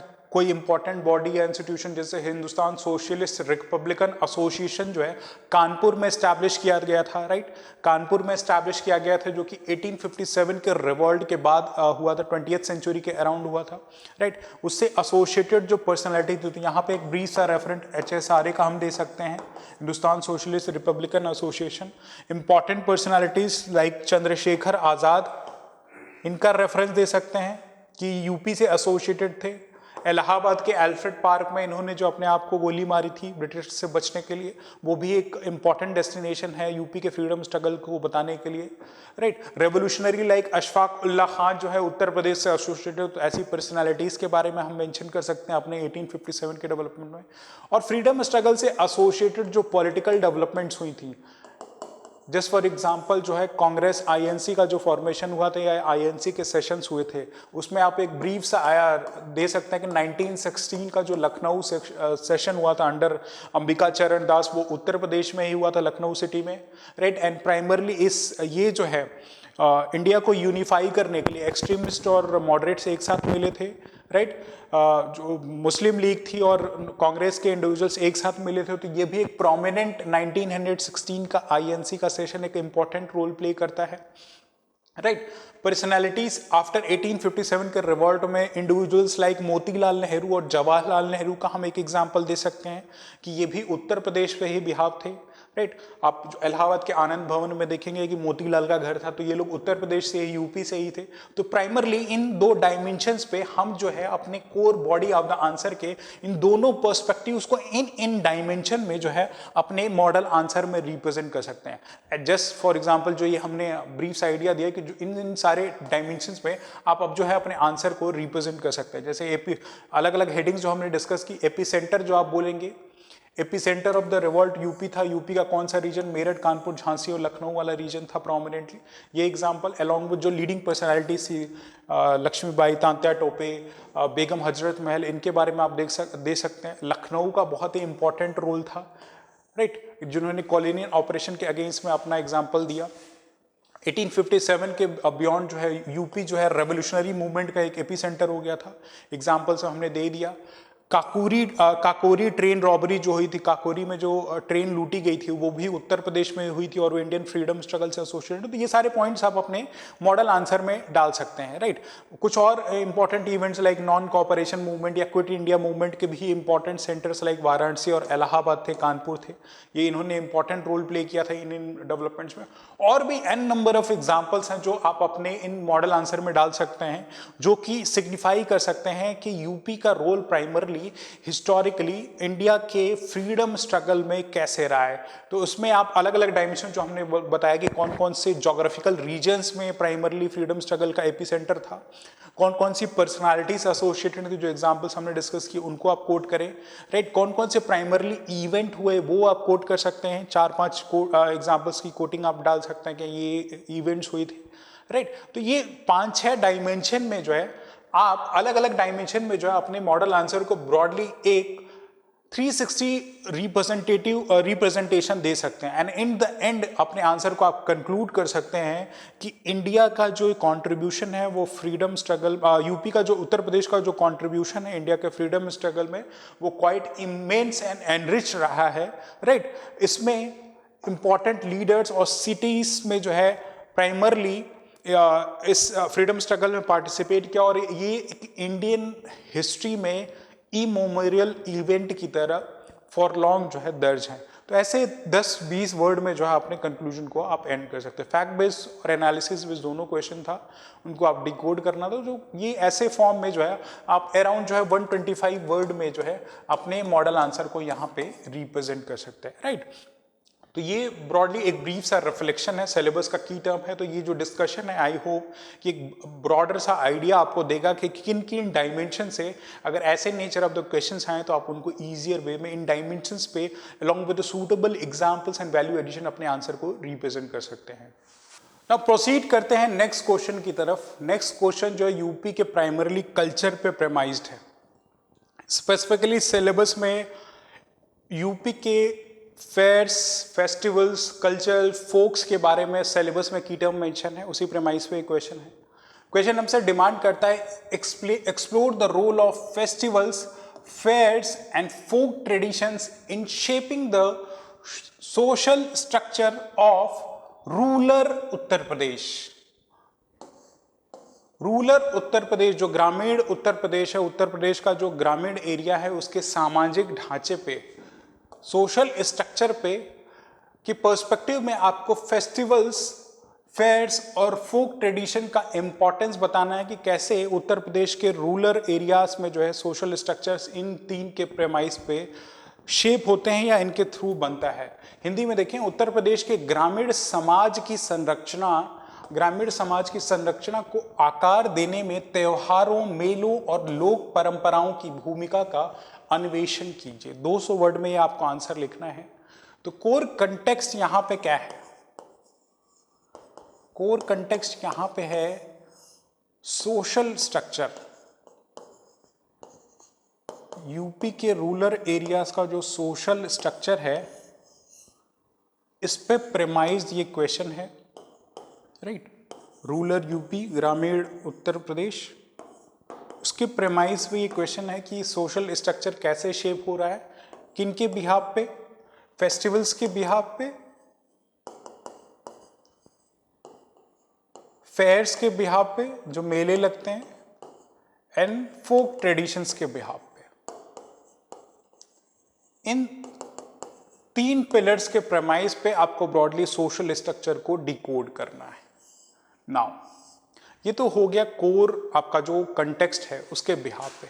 अब जो स्ट्रक्चर ऑफ द आंसर है उसमें प्राइमरली आप अपने आंसर को इंट्रोडक्शन से बिगिन करेंगे और इंट्रोडक्शन में बेसिक से एक हैंड कीवर्ड्स के फॉर्म में आप जो है सोशल स्ट्रक्चर का देंगे, राइट। सोशल स्ट्रक्चर का देंगे कि यूपी का कैसे यूपी में जो है folks, fairs and folk tradition का एक इम्पॉर्टेंट रोल है रूरल एरियाज में, राइट। और क्या रोल जो है सोशल स्ट्रक्चर पे ये प्ले करते हैं। तो आप जो है इंट्रोडक्शन में बेसिक बिगिनिंग दे सकते हैं कि festivals, fairs and folk traditions in Uttar Pradesh have played a vital role in shaping the social structure in form of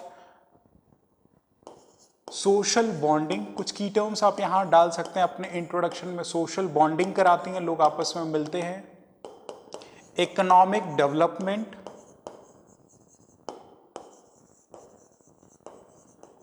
recreation and cultural diversity। ऐसे की टर्म्स, 3-4 की टर्म्स का जो है आप अपने जो है इंट्रोडक्शन में दे देंगे, क्योंकि ब्रॉडली हम अपने बॉडी ऑफ द आंसर्स में इन्हीं प्रेमाइज पे ब्रॉडली जो है सोशल स्ट्रक्चर को डिफाइन करेंगे कि सोशल स्ट्रक्चर कैसे जो है शेप होता है इन तीन पिलर्स के एम्बिट में। तो अपने बॉडी ऑफ द आंसर में इन तीनों ही पिलर्स के एम्बिट में हम इन सोशल स्ट्रक्चर को देंगे, राइट। तो इंट्रोडक्शन में ये की टर्म्स हम यूज करेंगे एंड बियॉन्ड दैट इंट्रोडक्शन के बाद जब हम अपने बॉडी ऑफ द आंसर में मूव करेंगे, right, body of the answer में जब हम मूव करेंगे तो प्राइमरली हमें जो है सोशल स्ट्रक्चर पे फोकस रखना। सबसे पहला तो ये ध्यान देना है सोशल स्ट्रक्चर में, तो हम हेडिंग डाल देंगे यहाँ पे role of festivals, fairs and folks, right. ऐसे हेडिंग डाल देंगे और इसके एम्बिट में 1 बाय 1 एक एक को हम उठा के अपने कोर कंटेक्स्ट, अपने जो बॉडी ऑफ द आंसर है उसको शेप करेंगे, राइट। और कोर डायमेंशन जो है हम सोशल स्ट्रक्चर का लेंगे, जस्ट फॉर एग्जांपल जो फेस्टिवल्स हैं वो सोशल स्ट्रक्चर को कैसे शेप करते हैं, सोशल स्ट्रक्चर को फेस्टिवल्स कैसे एक्सेप्ट करते हैं। फॉर एग्जांपल अगर यहाँ पे आपको डालना है कि ये social festivals in Uttar Pradesh जो है यहाँ के सामाजिक संरचना को कैसे शेप करते हैं, तो फेस्टिवल्स लाइक दिवाली, होली जो है एग्जाम्पल में आप डालकर दिवाली, होली या ईद जो है कल्चरल एक्सेप्टेंस को प्रमोट करते हैं, कल्चरल एक्सेप्टेंस, या फिर डाइवर्सिटी डाल सकते हैं यहाँ पे, कल्चरल डाइवर्सिटी को ये हेल्प करते हैं, यूपी में अलग अलग रिलीजन हैं, तो एक दूसरे के रिलीजन के प्रति जो है रिलीजियस टॉलरेंस और रिलीजियस रेस्पेक्ट के पर्सपेक्टिव से ऐसे फेस्टिवल्स जो है प्राइमरली प्रमोट करते हैं, राइट। तो क्या आपको जो है सोशल स्ट्रक्चर कैसे होता है, कोहिजन और यूनिटी प्रमोट कर रहे हैं, राइट। कोहिजन और यूनिटी, भाईचारे की भावना डेवलप होगी एक दूसरे के रिलीजन को प्रोटेक्ट या रिस्पेक्ट करते टाइम। ये एग्जांपल्स हम डाल सकते हैं कि फेस्टिवल्स कैसे सोशल स्ट्रक्चर को जो है वो हेल्प कर रहे हैं। बियॉन्ड कल्चरल या रिलीजियस एजुकेशन का भी पर्सपेक्टिव सर्व करते हैं। एक दूसरे के धर्म के बारे में हम थ्रू दिस फेस्टिवल्स समझने को हमें आइडिया लगता है, राइट। ईद क्यों मनाई जाती है, बकरीद क्यों मनाई जाती है, दिवाली क्यों मनाई जाती है, ये रिस्पेक्टिव ऑफ आवर रिलीजन, हम किस रिलीजन से बिलोंग करते हैं, हमें ये चीज़ बहुत ही ईजियर वे में पता रहती है। जो भी इस्लाम धर्म को फॉलो कर रहा है उसको ये बहुत अच्छे से पता होगा कि हिंदूज जो है आप जो है दिवाली क्यों मनाते हैं, राइट। तो ऐसे जो फेस्टिवल्स होते हैं वो रिलीजियस एजुकेशन में भी हेल्प करते हैं, लाइक रिलीजियस एजुकेशन में भी हेल्प करते हैं। तो ये प्राइमरली जो है आपकी एक सोशल स्ट्रक्चर को शेप करता है, राइट। कल्चरल इंटीग्रेशन बढ़ रहा है, यहाँ पे कल्चरल इंटीग्रेशन, कोहिजन या यूनिटी प्रमोट हो रही है, ऐसे हम चीज़ें डिस्प्ले कर सकते हैं। बियॉन्ड हमारी आने वाली जनरेशन प्राइमरली बहुत सारे फेस्टिवल्स के बारे में नहीं जानती अगर फेस्टिवल्स प्राइमरली नहीं होते, कि छठ पूजा मनाया क्यों जाता है, राइट। छठ पूजा मनाया क्यों जाता है इसको आने वाली जनरेशन नहीं समझ पाती।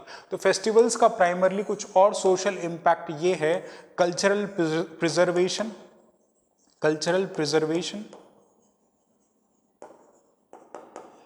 कुछ और इम्पॉर्टेंट फेस्टिवल्स जैसे छठ पूजा होती है, छठ पूजा जो होती है वो प्राइमरली सूर्य देव को ध्यान में रख के छठ पूजा की जाती है, राइट। सूर्य देव को ही जल अर्जित किया जाता है। तो ऐसे जो इवेंट्स होते हैं, ऐसे जो फेस्टिवल्स होते हैं, राइट, जहां पे नेचर पे एम्फेसिस दिया गया है, तो नेचर कंजर्वेशन और सस्टेनेंस पे भी कहीं ना कहीं ये फेस्टिवल्स हमें इन्फोर्स करते हैं, राइट, कि नदियों को आप गंदा ना करें, नदियों के पानी को मत गंदा ना करें, राइट। तो ये फेस्टिवल्स ब्रॉडली इन सोशल स्ट्रक्चर्स को जो है सिग्निफाई करते हैं, राइट। तो ये डायमेंशंस पे हम एग्जांपल्स के साथ, इन एग्जांपल्स के साथ, फेस्टिवल्स के साथ आप जो है सिग्निफाई कर सकते हैं। कुछ और फेस्टिवल जैसे मथुरा या वृंदावन में जो है कृष्ण भगवान की पूजा की जाती है, तो वहाँ सोशल स्ट्रक्चर जो एक यूनिटी क्रिएट करता है अक्रॉस डिफरेंट कास्ट के लोग वहाँ पे एसोसिएट होते हैं। तो एक कास्ट के पर्सपेक्टिव से भी, कास्ट बैरियर को ब्रेक करने भी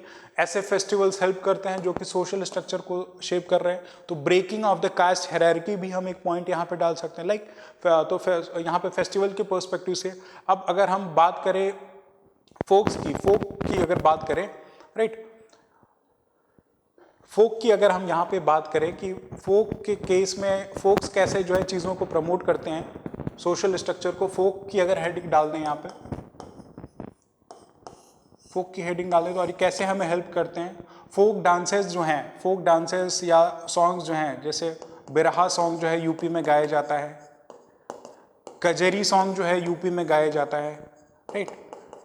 ये सारे सॉन्ग्स क्या हैं, ये फोक सॉन्ग्स है, लोकल सॉन्ग्स हैं जो कि उत्तर प्रदेश में गाए जाते हैं। और ये प्राइमरली जो है यूपी के रिच कल्चरल डाइवर्सिटी को रिफ्लेक्ट करते हैं। तो प्राइमरली सोशल स्ट्रक्चर कैसे आपका यहाँ पे शेप होता है, सोशल स्ट्रक्चर यहाँ पे प्राइमरली कैसे शेप होगा, तो यू कैन राइट कि ये सॉन्ग जो है रिक्रिएशनल पर्सपेक्टिव से किए जा रहे हैं। रिक्रिएशनल पर्सपेक्टिव इन टर्न किस चीज़ में हेल्प करेगा, सब लोग खुश हैं तो सोसाइटी में क्या होगी, हारमोनी होगी, राइट। और ये जो फोक सॉन्ग्स या फोक डांस है किसी एक थीम पे है, राइट, थीम पे है, तो कल्चरल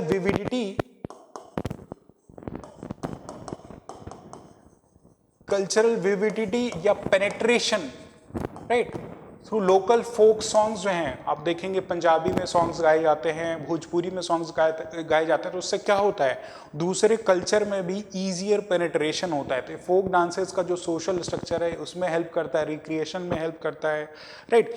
बियॉन्ड कुछ और इम्पॉर्टेंट इवेंट्स लाइक कुछ जो ओरल ट्रेडिशन है, यूजुअली क्या है, ये फोक जो सॉन्ग्स हैं इनका कुछ कंपाइलेशन कहीं नहीं किया है, तो ओरल ट्रांसफॉर्मेशन या oral transition from one society या one generation to another generation है। तो इंटर जनरेशनल अवेयरनेस भी कहीं ना कहीं एक सोशल स्ट्रक्चर के फॉर्म में यहाँ डेवलप हो रही है, राइट। ये तो हमारे फोक्स हो गए, हमने फेस्टिवल्स देख लिए। और सब्सिक्वेंट एक और जो हमारा फेयर्स के बारे में, मेले जो लगते हैं वो कैसे हेल्प करते हैं। सबसे प्राइमरली इंपॉर्टेंट सोशल स्ट्रक्चर के पर्सपेक्टिव में अगर फेयर्स का, मेला का देखा जाए तो इकोनॉमिक डेवलपमेंट रूरल एरियाज में, राइट, इकोनॉमिक डेवलपमेंट में हेल्प करते हैं। गांव के लोग जो है मेलों में, फेयर्स में जो है अपने चीज़ों को बेचते हैं, ठेले रेडियां लगा के मिठाइयाँ बेची जाती हैं, राइट, ये चीज़ों में हेल्प करते हैं। बियॉन्ड कुछ और सोशल शेपिंग, जैसे लोगों में इंटरैक्शन बढ़ता है, इंटरैक्शन बढ़ता है, सोशलाइज करते हैं लोग, अच्छे अच्छे कपड़े पहन के मेलों में जाते हैं, एक दूसरे से मिलते हैं, सोशलाइज करते हैं। कन्वेंशनल जो ओल्ड मूवीज बॉलीवुड की देखी होगी आपने, तो यूजुअली हीरो हीरोइन जो है यूजुअली मेले में ही मिलते हैं और उनका प्रेम प्रसंग शुरू होता है। तो ऐसे इंपॉर्टेंट इंटीग्रेशन फेयर्स जो होते थे, मेले होते थे, कन्वेंशनली एक तरह से बोलो तो कन्वेंशनल टाइम के जो है डेटिंग साइट्स भी थे या डेटिंग प्लेटफॉर्म्स भी हुआ करते थे, राइट। तो ये इंटीग्रेशन हो रहा है, इकोनॉमिक डेवलपमेंट हो रही है, राइट। बरियर, कास्ट बरियर है या सोसाइटल बरियर है, हर एक जेंडर के लोग मेले में आते थे, लड़के लड़की सभी आते हैं, राइट। तो ये social structures primarily in dimensions पे, आप इन 3 पिलर्स पे इनके मॉडल आंसर को रख सकते हैं कि कैसे fair, festivals along with examples जो हमने डिस्कशन किए वो इनको जो हेल्प कर सकते हैं, राइट। तो ये यू कैन सी कि इंट्रोडक्शन को आप जो है इन की टर्म्स के through social bonding, cultural preservation and economic activities introduce करें। या fears, festival fairs and folk traditions are central to the socio-cultural rural life of Uttar Pradesh. They act as a platform for social bonding, cultural preservation and economic activities, shaping relationships, hierarchy and collective identity. तो हमने body of the answer में क्या किया, इन्हीं terms को इन मोर elaboration जो है decode किया है। तो इंट्रोडक्शन में सबसे पहले तो कंटेक्चुअल अंडरस्टैंडिंग रिफ्लेक्ट ही हुई और हमने एक ब्रीफ सा रिफ्लेक्शन अपने इंट्रोडक्शन में ही दे दिया है कि बॉडी ऑफ द आंसर पे हम लार्जली क्या क्या बातें करने वाले हैं, ताकि एग्जामिनर के माइंड में एक इंटरेस्ट क्रिएट हो। त्योहार, मेले और लोक परंपराएं ग्रामीण उत्तर प्रदेश के सामाजिक सांस्कृतिक जीवन का केंद्र बिंदु है। ये न केवल सामाजिक संबंधों को प्रगाढ़ बनाने और सांस्कृतिक धरोहर को संरक्षित रखने का माध्यम है, बल्कि आर्थिक गतिविधियों को प्रोत्साहित करने का एक महत्वपूर्ण मंच भी प्रदान करती है, राइट। ये ग्रामीण समुदायों को आपसी संबंधों, सामाजिक पदानुक्रम और सामूहिक पहचान को आकार देने में गहरी भूमिका निभाती है। तो ये इंट्रोडक्शन में ये चीज़ें हम रिप्रेजेंट कर देंगे। कोर बॉडी में जो हम अलॉन्ग विद एग्जांपल्स जो फेस्टिवल्स का हमने डिस्कशन किया, होली, दिवाली, ईद, मकर संक्रांति, वो कल्चरल इंटीग्रेशन को कैसे प्रमोट करते हैं, ट्रेडिशन को प्रिजर्व करने में इंपॉर्टेंट इवेंट्स या फेस्टिवल्स लाइक छठ पूजा कैसे हेल्प करते हैं, ये हमने देख लिया। एनवायरनमेंट और नेचर के प्रति जो है रेस्पेक्ट और कंजर्वेशन पे कैसे फोकस होता है, उस पर देख लिया। सेकंड हेडिंग में हमने फेयर्स के जो इंपॉर्टेंट पैरामीटर्स हैं, जैसे इकोनॉमिक एम्पावरमेंट हुआ, माघ मेला या अभी आप देखें महाकुंभ का मेला लग रहा है, वो भी एक इकोनॉमिक इंपॉर्टेंस होल्ड करता है। सोशल इंटरैक्शन में ऐसे फेयर्स जो है यूजुअली हेल्प करते हैं। एंड साइमल्टेनियसली फोक ट्रेडिशन की बात की जाए तो community cohesion along with cultural identity with examples like Ramlila in Ayodhya, birha songs in Purvanchal, right. ऐसे एग्जांपल्स का रेफरेंस देके आप एक ब्रीफ सा idea along with value addition and examples examiner को आप दे सकते हैं कि उत्तर प्रदेश के रूरल एरियाज का जो सोशल स्ट्रक्चर है, कैसे ये हिस्टोरिकली इम्पॉर्टेंट कल्चरल जो पर्सपेक्टिव है, फोक डांसेस, फेस्टिवल्स, राइट, ये जो है सोशल डायमेंशंस को यूपी के रूरल एरियाज में ब्रॉडली जो है शेप करते हैं, राइट। तो along with value addition analysis के पर्सपेक्टिव में फैक्ट का रेफरेंस देके पूरे मॉडल आंसर में हमने रिफ्लेक्ट कर दिया। एंड इन द एंड आप जो है 20-30 वर्ड में जो है कंक्लूड कर सकते हैं कि ये जो फोक फेयर ट्रेडिशंस है ये यूनिटी को प्रमोट करते हैं, हेरिटेज के प्रिजर्वेशन में हेल्प करते हैं, एंड ब्रॉडली ये समाज के सोशो इकोनॉमिक डेवलपमेंट में भी हेल्प करते हैं। और इन टर्न जो है ये यूपी की कल्चरल वाइब्रेंसी को प्रिजर्व करने, प्रोटेक्ट करने और प्रोपगेट करने में हेल्प करती है। तो ये की टर्म्स का यूज करके जो है ब्रॉडली इसके मॉडल आंसर को यहाँ पे रिप्रेजेंट कर सकते हैं, राइट। तो हमने देख लिया कि स्ट्रक्चर कैसे करना है, राइट, किन की पिलर्स पे क्वेश्चन के जो कोर डिमांड है उसको हैंडल करना है, और ब्रॉडली अगर हमें नहीं भी चीजें रिफ्लेक्ट हो रही हो तो किन किन पैरामीटर्स हमें सोचना है कि हम अपने मॉडल आंसर्स को वेल ईजियर वे में जो है रिफ्लेक्ट कर सके, राइट। तो ये आपका जो है फोर्थ क्वेश्चन है जिसका ब्रॉडर हमने डिस्कशन किया। आप प्रोसीड करते हैं नेक्स्ट क्वेश्चन की तरफ। नेक्स्ट क्वेश्चन बहुत ही इंपॉर्टेंट और बहुत ही एनरिचिंग क्वेश्चन है। इसमें एक लार्जर डिस्कशन है कि आपने जो भी पढ़ा है, जो भी फैक्ट्स पढ़े या प्रीलिम्स की जो भी प्रिपरेशन की है, वो सारे डेटा को मैक्सिमम यूटिलाइज करके यहाँ पे वैल्यू एडिशन के फॉर्म में आप जो है रिप्रेजेंट कर सकते हैं। क्वेश्चन बोलता है analyse the socio economic challenges in rural Uttar Pradesh focusing on solution for inclusive development. Socio economic challenges के बारे में आपको डिस्कशन करना है मोर in perspective of rural Uttar Pradesh, और उसके पर्सपेक्टिव में चैलेंजेस को आइडेंटिफाई करके आपको जो है पॉसिबल सॉल्यूशन बताना है जिससे इंक्लूसिव डेवलपमेंट हो सके। हिंदी में देखते हैं, ग्रामीण उत्तर प्रदेश में सामाजिक आर्थिक चुनौतियों का विश्लेषण करें और समावेशी विकास के लिए समाधान पर ध्यान केंद्रित करें। तो कंटेक्स्ट ऑफ द क्वेश्चन यही है कि यहाँ पे जो है उत्तर प्रदेश के रूरल एरियाज के जो सोशियो इकोनॉमिक चैलेंजेस हैं उन पे आपको जो है प्रकाश डालना है, लाइट शेड करना है, उनके बारे में आपको जो है हाईलाइट करना है कि यूपी के जो है socio economic challenges more specifically rural areas के क्या हैं। First half of the question में आपसे ये डिमांड कर रहा है, और उसके बाद आपसे ये बोलता है कि वंस आपने ये सोशियो इकोनॉमिक चैलेंजेस को आइडेंटिफाई कर लिया है तो उसके आपको जो है सॉल्यूशंस को बताना है, इन चैलेंजेस को हैंडल करने के लिए सॉल्यूशंस को बताना है जिससे इंक्लूसिव डेवलपमेंट हो सके, समावेशी विकास हो सके, राइट। ये आपका जो है क्वेश्चन यहाँ पे डिमांड करता है। तो पहले हाफ में आपको चैलेंजेस बताने हैं, दूसरे हाफ में उसको सॉल्यूशंस आपको बताने हैं जो कि समावेशी विकास कर सकते हैं। ये ब्रॉडर आपका जो कंटेक्स्ट हो गया। अब सेम फॉर्मूला वही जब हम आंसर को स्ट्रक्चर करें तो हमारा जो इंट्रोडक्शन है वो कंटेक्स्ट के रेफरेंस में ही फॉलो अप करें, और इंट्रोडक्शन डाइवर्सिटी ऑफ अप्रोचेस, बार बार रिटेरेट कर रहा हूँ कि अलग अलग अप्रोचेस से किए जा सकते हैं। यूजुअली जो ऐसे सोशियो इकोनॉमी या इकोनॉमिक पैरामीटर्स पे जो भी क्वेश्चन पूछे जाते हैं उसमें बेस्ट अप्रोच जो इंट्रोडक्शन का होता है कि आप जो है रेलेवेंट डाटा, अपनी जो भी बातें कह रहे हैं या एग्जाम्पल के साथ अपनी बातों को रखें ताकि सब्सटेंस बने आपके जो भी आप आर्गुमेंट दे रहे हैं। तो इंट्रोडक्शन भी अगर डाटा ड्रिवन आप दे रहे हैं, इतनी सारी रिपोर्ट्स, इंडिसेस, रैंकिंग्स आपने प्रीलिम्स एग्जाम के प्रिपरेशन के लिए पढ़ी, वो सारी का यहाँ पे जो है एप्लीकेशन कर सकते हैं, राइट। तो इंट्रोडक्शन जो है ब्रॉडली आपके इसी कंटेक्स्ट से होगा, एंड जो कंटेक्चुअल अंडरस्टैंडिंग के बिहाफ पे इंट्रोडक्शन होगा। डाइवर्सिटी ऑफ अप्रोच से आप इंट्रोडक्शन कर सकते हैं। बॉडी ऑफ द आंसर के ब्रीफ रिफ्लेक्शन जो आपको इंट्रोडक्शन में मिलेगा, बार बार ये फॉर्मूला रिपीट किया जा रहा है कि बॉडी ऑफ द आंसर में जो आप लिखने वाले हैं उसको ब्रीफ रिफ्लेक्शन आप इंट्रोडक्शन में रिप्रेजेंट कर दे। तो यहाँ पे अगर हमें इंट्रोडक्शन देना हुआ socio economic challenges in rural Uttar Pradesh and focusing on solution for inclusive development, तो हम इसे इंट्रोड्यूस अगर करना चाहें तो कैसे कर सकते हैं, राइट। तो प्राइमरली मैं जो इंट्रोडक्शन को अगर रिप्रेजेंट करूँगा यहाँ पे तो आई वुड यूज डेटा। मैं यहाँ पे डेटा का यूज़ करूँगा जो उससे मेरा जो information, piece of information high variability है कि सामने वाले के आंसर कॉपी से थोड़ी डिफरेंट हो, right. Just for example rural Uttar Pradesh की बात की जा रही है तो हम बिगिन कर सकते हैं।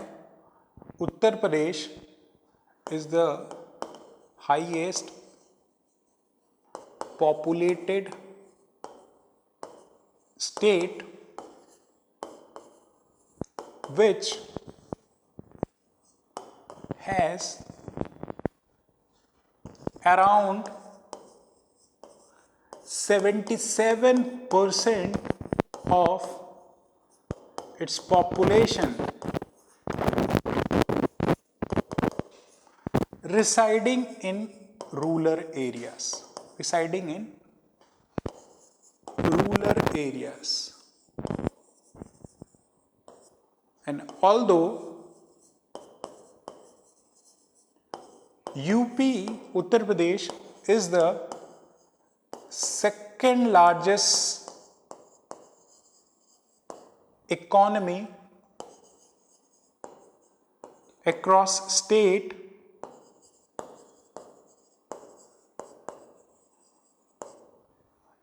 state but significant rural population have severe socio-economic challenges, right.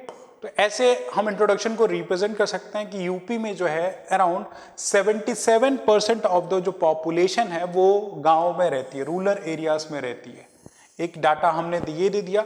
Second data हमने ये दे दिया जो चैलेंज के बारे में क्योंकि बात की जा रही है, तो एक तो हमने ब्रीफ रेफरेंस दिया कि कितने लोग रहते हैं, एंड दूसरा एक मेटाफोरिक रेफरेंस में हमने ये बोला कि ऑल्दो यूपी जो है second largest economy across state है, लेकिन इसकी सिग्निफिकेंट रूरल पॉपुलेशन अभी भी सोशियो इकोनॉमिक चैलेंजेस से सफ़र कर रही है। तो हमारी बात को जो क्वेश्चन में डाला गया है सिग्निफिकेंट सोशियो इकोनॉमिक चैलेंजेस, वो डेटा कहीं ना कहीं एक रिफ्लेक्ट कर रहा है कि इतने सारे लोग हैं, इरेस्पेक्टिव कि इतना economic development, that is second largest economy of the state है, महाराष्ट्र के बाद उत्तर प्रदेश की रैंकिंग आती है, उसके बाद भी लोगों में जो है सोशियो इकोनॉमिक चैलेंजेस जो है प्रिवेल कर रहे हैं, राइट। तो ये यहाँ पे हम रिप्रेजेंट कर सकते हैं, राइट, ये चीज़ हम यहाँ पे रिप्रेजेंट कर सकते हैं। सोशियो इकोनॉमिक चैलेंजेस में हमने इंट्रोडक्शन में ये चीज़ रिप्रेजेंट कर दी। अब बॉडी ऑफ द आंसर में, बॉडी जब हम इसे आंसर की बॉडी को लिखने जा रहे हैं, हमने इंट्रोडक्शन लिख लिया, अब जब हम बॉडी ऑफ द आंसर लिखने जा रहे हैं तो प्राइमरली हमें इन्हीं टर्म्स को जो है, हमें इन्हीं चैलेंजेस को जो है पहले फर्स्ट ऑफ द आंसर में रिफ्लेक्ट करना है। तो बॉडी ऑफ द आंसर में सिग्निफिकेंटली चैलेंजेस के बारे में हम हेडिंग देंगे, क्या क्या चैलेंजेस हैं, चैलेंजेस क्या हैं। पहला चैलेंज हम क्या देंगे, सेकेंड लार्जेस्ट स्टेट है, लेकिन उत्तर प्रदेश में जो पर कैपिटा इनकम है रूरल एरियाज की वो बहुत ही कम है, राइट। पर कैपिटा इनकम जो है, पर कैपिटा इनकम जो है प्रिटी लो है as compare to the national average. Per capita income जो है लो है as compare to the national average, right. National average के कंपैरिजन में ऑल्दो सेकेंड लार्जेस्ट इकोनॉमी है स्टेट के कंपैरिजन में, पर कैपिटा इनकम लो है। सेकंड, रूरल एरियाज में एग्रीकल्चरल डिस्ट्रेस है, खेती से समस्याएं हैं, एग्रीकल्चरल डिस्ट्रेस है। एग्रीकल्चरल डिस्ट्रेस किस फॉर्म में, जो एग्रीकल्चरल पर एकड़ प्रोडक्टिविटी है वो बहुत ही लो है, पर एकड़ प्रोडक्टिविटी बहुत लो है फार्मर्स की, जो उनके फार्मलैंड है, राइट। सस्टेनेंस फार्मिंग हो रही है, जो फार्मिंग खेती किसान कर रहे हैं प्राइमरली डिपेंडेंट हैं एग्रीकल्चर पे, वो सस्टेनेंस के ही, जीने के लिए, जीविकोपार्जन के लिए ही सिर्फ खेती हो रही है। ये नहीं कि इतना प्राइमरली एग्रीकल्चरल प्रोड्यूस हो कि वो उसको सेल करके एक प्रॉस्परस लाइफ जी सके। तो majority of the rural areas की ये एक समस्या है। तीसरी कुछ और समस्या है कि जो एवरेज लैंड साइज होल्डिंग है, लैंड होल्डिंग है, एवरेज लैंड होल्डिंग है वो बिलो 1 एकड़ है, एवरेज लैंड होल्डिंग है, और बिलो 2 एकर्स है, यानी कि small and marginal farmers he primarily हैं। तो एग्रीकल्चरल डिस्ट्रेस में हम ये चीज़ें डाल सकते हैं। कुछ और पॉइंट्स हम जो डालना चाहें, जेंडर इनइक्विटी का पर्सपेक्टिव रूरल डिस्ट्रेस में डाल सकते हैं, जेंडर इनइक्विटी। यहाँ पे हम डेटा डाल सकते हैं लिटरेसी के पर्सपेक्टिव से कि 77% ऑफ द जो मेल हैं यूपी में प्राइमरली वो एजुकेटेड हैं, एंड अगर फीमेल्स की बात की जाए तो 2011 का जो सेंसस है ये बोलता है कि 77% मेल में लिटरेसी है, एंड अराउंड जो है 57% जो है फीमेल में लिटरेसी है। ये एक लिटरेसी गैप को रिफ्लेक्ट कर रहा है। तो जेंडर इनइक्विटी की समस्या अलॉन्ग विद जो हमने सेंसस का रेफरेंस दे दिया अपनी बात को रिप्रेजेंट करने के लिए कि जेंडर इनइक्विटी की समस्या है। कुछ और हम पॉइंट्स डाल सकते हैं, मोर्टेलिटी रेट जो है, mortality rate for infants and जो मदर हैं, इनकी मोर्टेलिटी रेट रूरल एरियाज में बहुत हाई है। रीज़न जो है आपकी जो है इंस्टीट्यूशनल डिलीवरी का लैक होना, राइट। मोर्टेलिटी रेट बहुत ही हाई है। और कुछ चैलेंजेस हम दे सकते हैं, इंफ्रास्ट्रक्चर डेफिसिट है। इंफ्रास्ट्रक्चर डेफिसिट है जो socio economic life of rural Uttar Pradesh को चैलेंज करती हैं। तो बहुत सारे पॉइंट्स आप जो है रूरल एरियाज के यहाँ सिग्निफाई कर सकते हैं कि सोशियो इकोनॉमिक पैरामीटर्स पे उत्तर प्रदेश का जो रूरल एरियाज है वो कैसे लेगार्ड कर सकता है, राइट। जोग्राफिकल इनइक्विटी भी बता सकते हैं।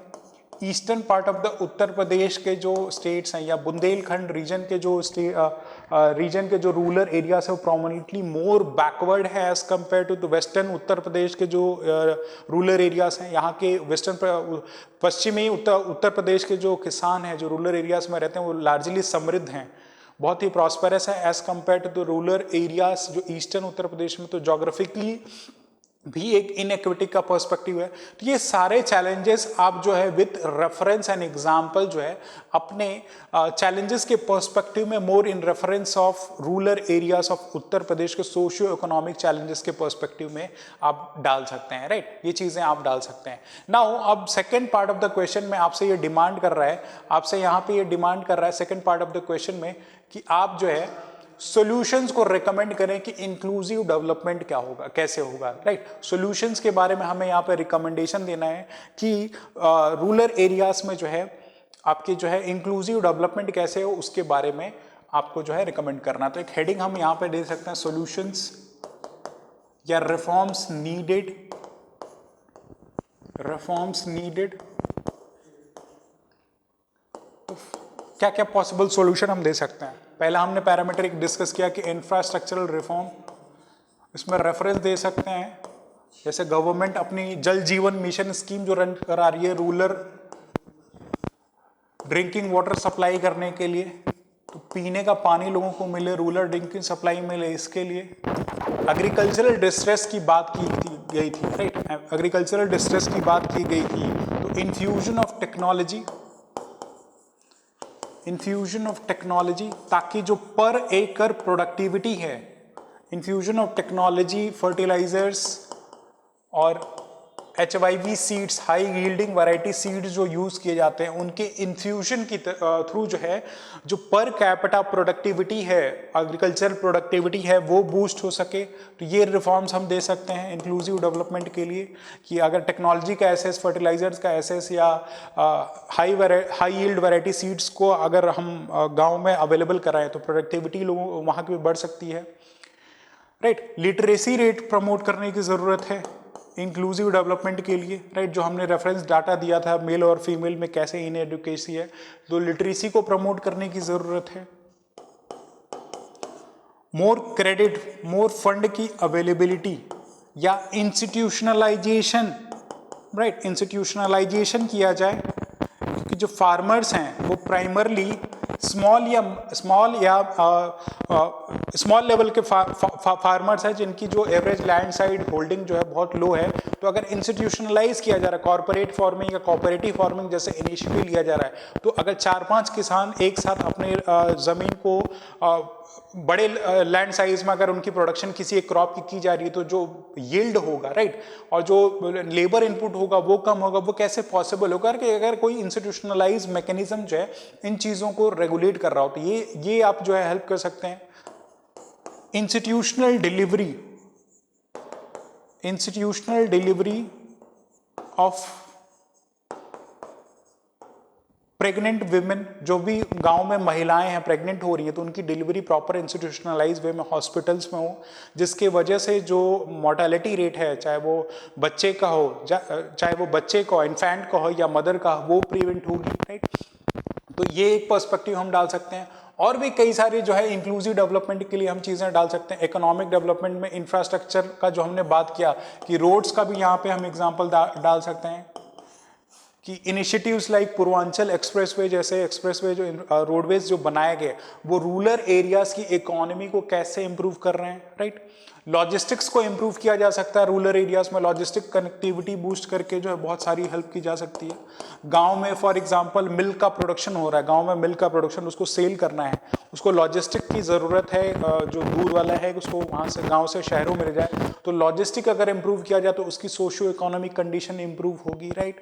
ये सारी चीज़ें आप जो है अपने आंसर्स में डाल सकते हैं, right. And infusion of technology agriculture के बियॉन्ड जो है और भी टेक्नोलॉजी का यूज़ अगर किया जाए, जैसे बैंकिंग पेनिट्रेशन, तो फाइनेंशियल इंक्लूजन प्रमोट होगा, बैंकिंग का अगर जो है पेनिट्रेशन रूरल एरियाज में हो रहा है, इसमें सेल्फ हेल्प ग्रुप्स का बहुत ही इंपॉर्टेंट रोल है।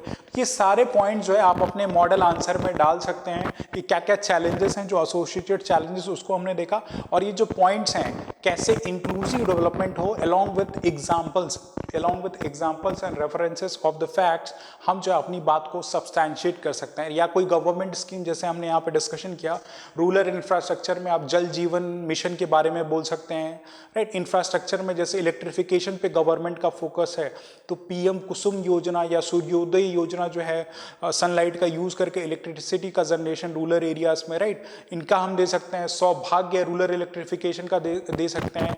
एलपीजी सिलेंडर्स जो कि कुकिंग एलपीजी जो है रूरल एरियाज में जो वुमेन को दे रही हैं, तो उनके लाइफ में अपलिफ्टमेंट मिल रहा है। पहले वो औरतें क्या होती थी, गाँव में जाती थी, जंगलों में जाती थी, लकड़ियाँ ले आती थी, फिर उससे अपने चूल्हे को जलाती थी, राइट, और उनके उससे एसोसिएटेड, उनके सेफ्टी से एसोसिएटेड वहाँ चैलेंजेस होते थे। तो ये सारे पैरामीटर्स अगर ऐसे रिफॉर्म्स लिए जा रहे हैं, ऐसे सॉल्यूशंस लिए जाएं, तो रूरल एरियाज में इंक्लूसिव डेवलपमेंट को प्रमोट किया जा सकता है। तो ये सारे पॉइंट्स आप अपने जो है मॉडल आंसर में along with points, examples, references और की पॉइंट्स आप दे सकते हैं। और इन द एंड इस आंसर के मॉडल आंसर के एंड में जो है कंक्लूजन में देंगे कि irrespective of the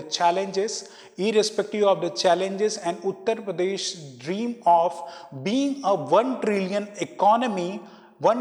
economy can be achieved only when suitable measures, like इनमें से 2-3 कीवर्ड्स उठा के are taken for the broader inclusive development of the societies, be it rural or urban areas of Uttar Pradesh. तो ऐसे हम पॉजिटिव नोट पे अपने answer को कंक्लूड कर सकते हैं, राइट। तो ब्रॉडर जो इन पिलर्स पे हमने डिस्कशन किया, इन इसके प्रेमाइज पे हम ये जो क्वेश्चन का डायमेंशन है सोशियो इकोनॉमिक चैलेंजेस, इसके इंट्रोडक्शन के साथ साथ हम जो बॉडी ऑफ द आंसर में दोनों पैरामीटर्स पे चैलेंजेस देख लेंगे, और पॉसिबल सॉल्यूशन जो हमने अभी डिस्कशन किया कैसे inclusive development of the society किया जा सकता है। इन पॉइंट्स को आप जो है अपने आंसर में डाल सकते हैं। तो ये आपका जो है आज के सेशन का ये लास्ट क्वेश्चन था। अब जो है आपको प्रैक्टिस करने के लिए जो 2 क्वेश्चन डेली हम आपको देते हैं, दीज आर द 2 क्वेश्चन, ये आपको वेबसाइट पे भी अवेलेबल होंगे। क्रॉनिकल आईएएस की वेबसाइट पे ये 2 क्वेश्चन आप वर्ड लिमिट में आप वहाँ पे जो है इन क्वेश्चन को, इनका PDF डाउनलोड कर सकते हैं और अपनी आंसर्स को एग्जामिनेशन फॉर्मेट में लिख के हमें प्रॉपर एक स्ट्रक्चर्ड फॉर्मेट में स्कैन करके आप जो है ईमेल आईडी या व्हाट्सएप पे हमें मेल कर सकते हैं, and we will evaluate those answers, और आपको रिकमेंड करेंगे कि क्या क्या प्रॉपर स्ट्रक्चरिंग इन आंसर्स पे की जा सकती है, क्या और वैल्यू एडिशन किया जा सकता है, या फर्दर अगर कुछ स्कोप ऑफ इम्प्रूवमेंट है तो वो हम जो है आपको प्रोवाइड करेंगे। तो ये आज का डिस्कशन जो है GS पेपर 5 यूपी के GS पेपर से 5 से प्राइमरली रिलेटेड था।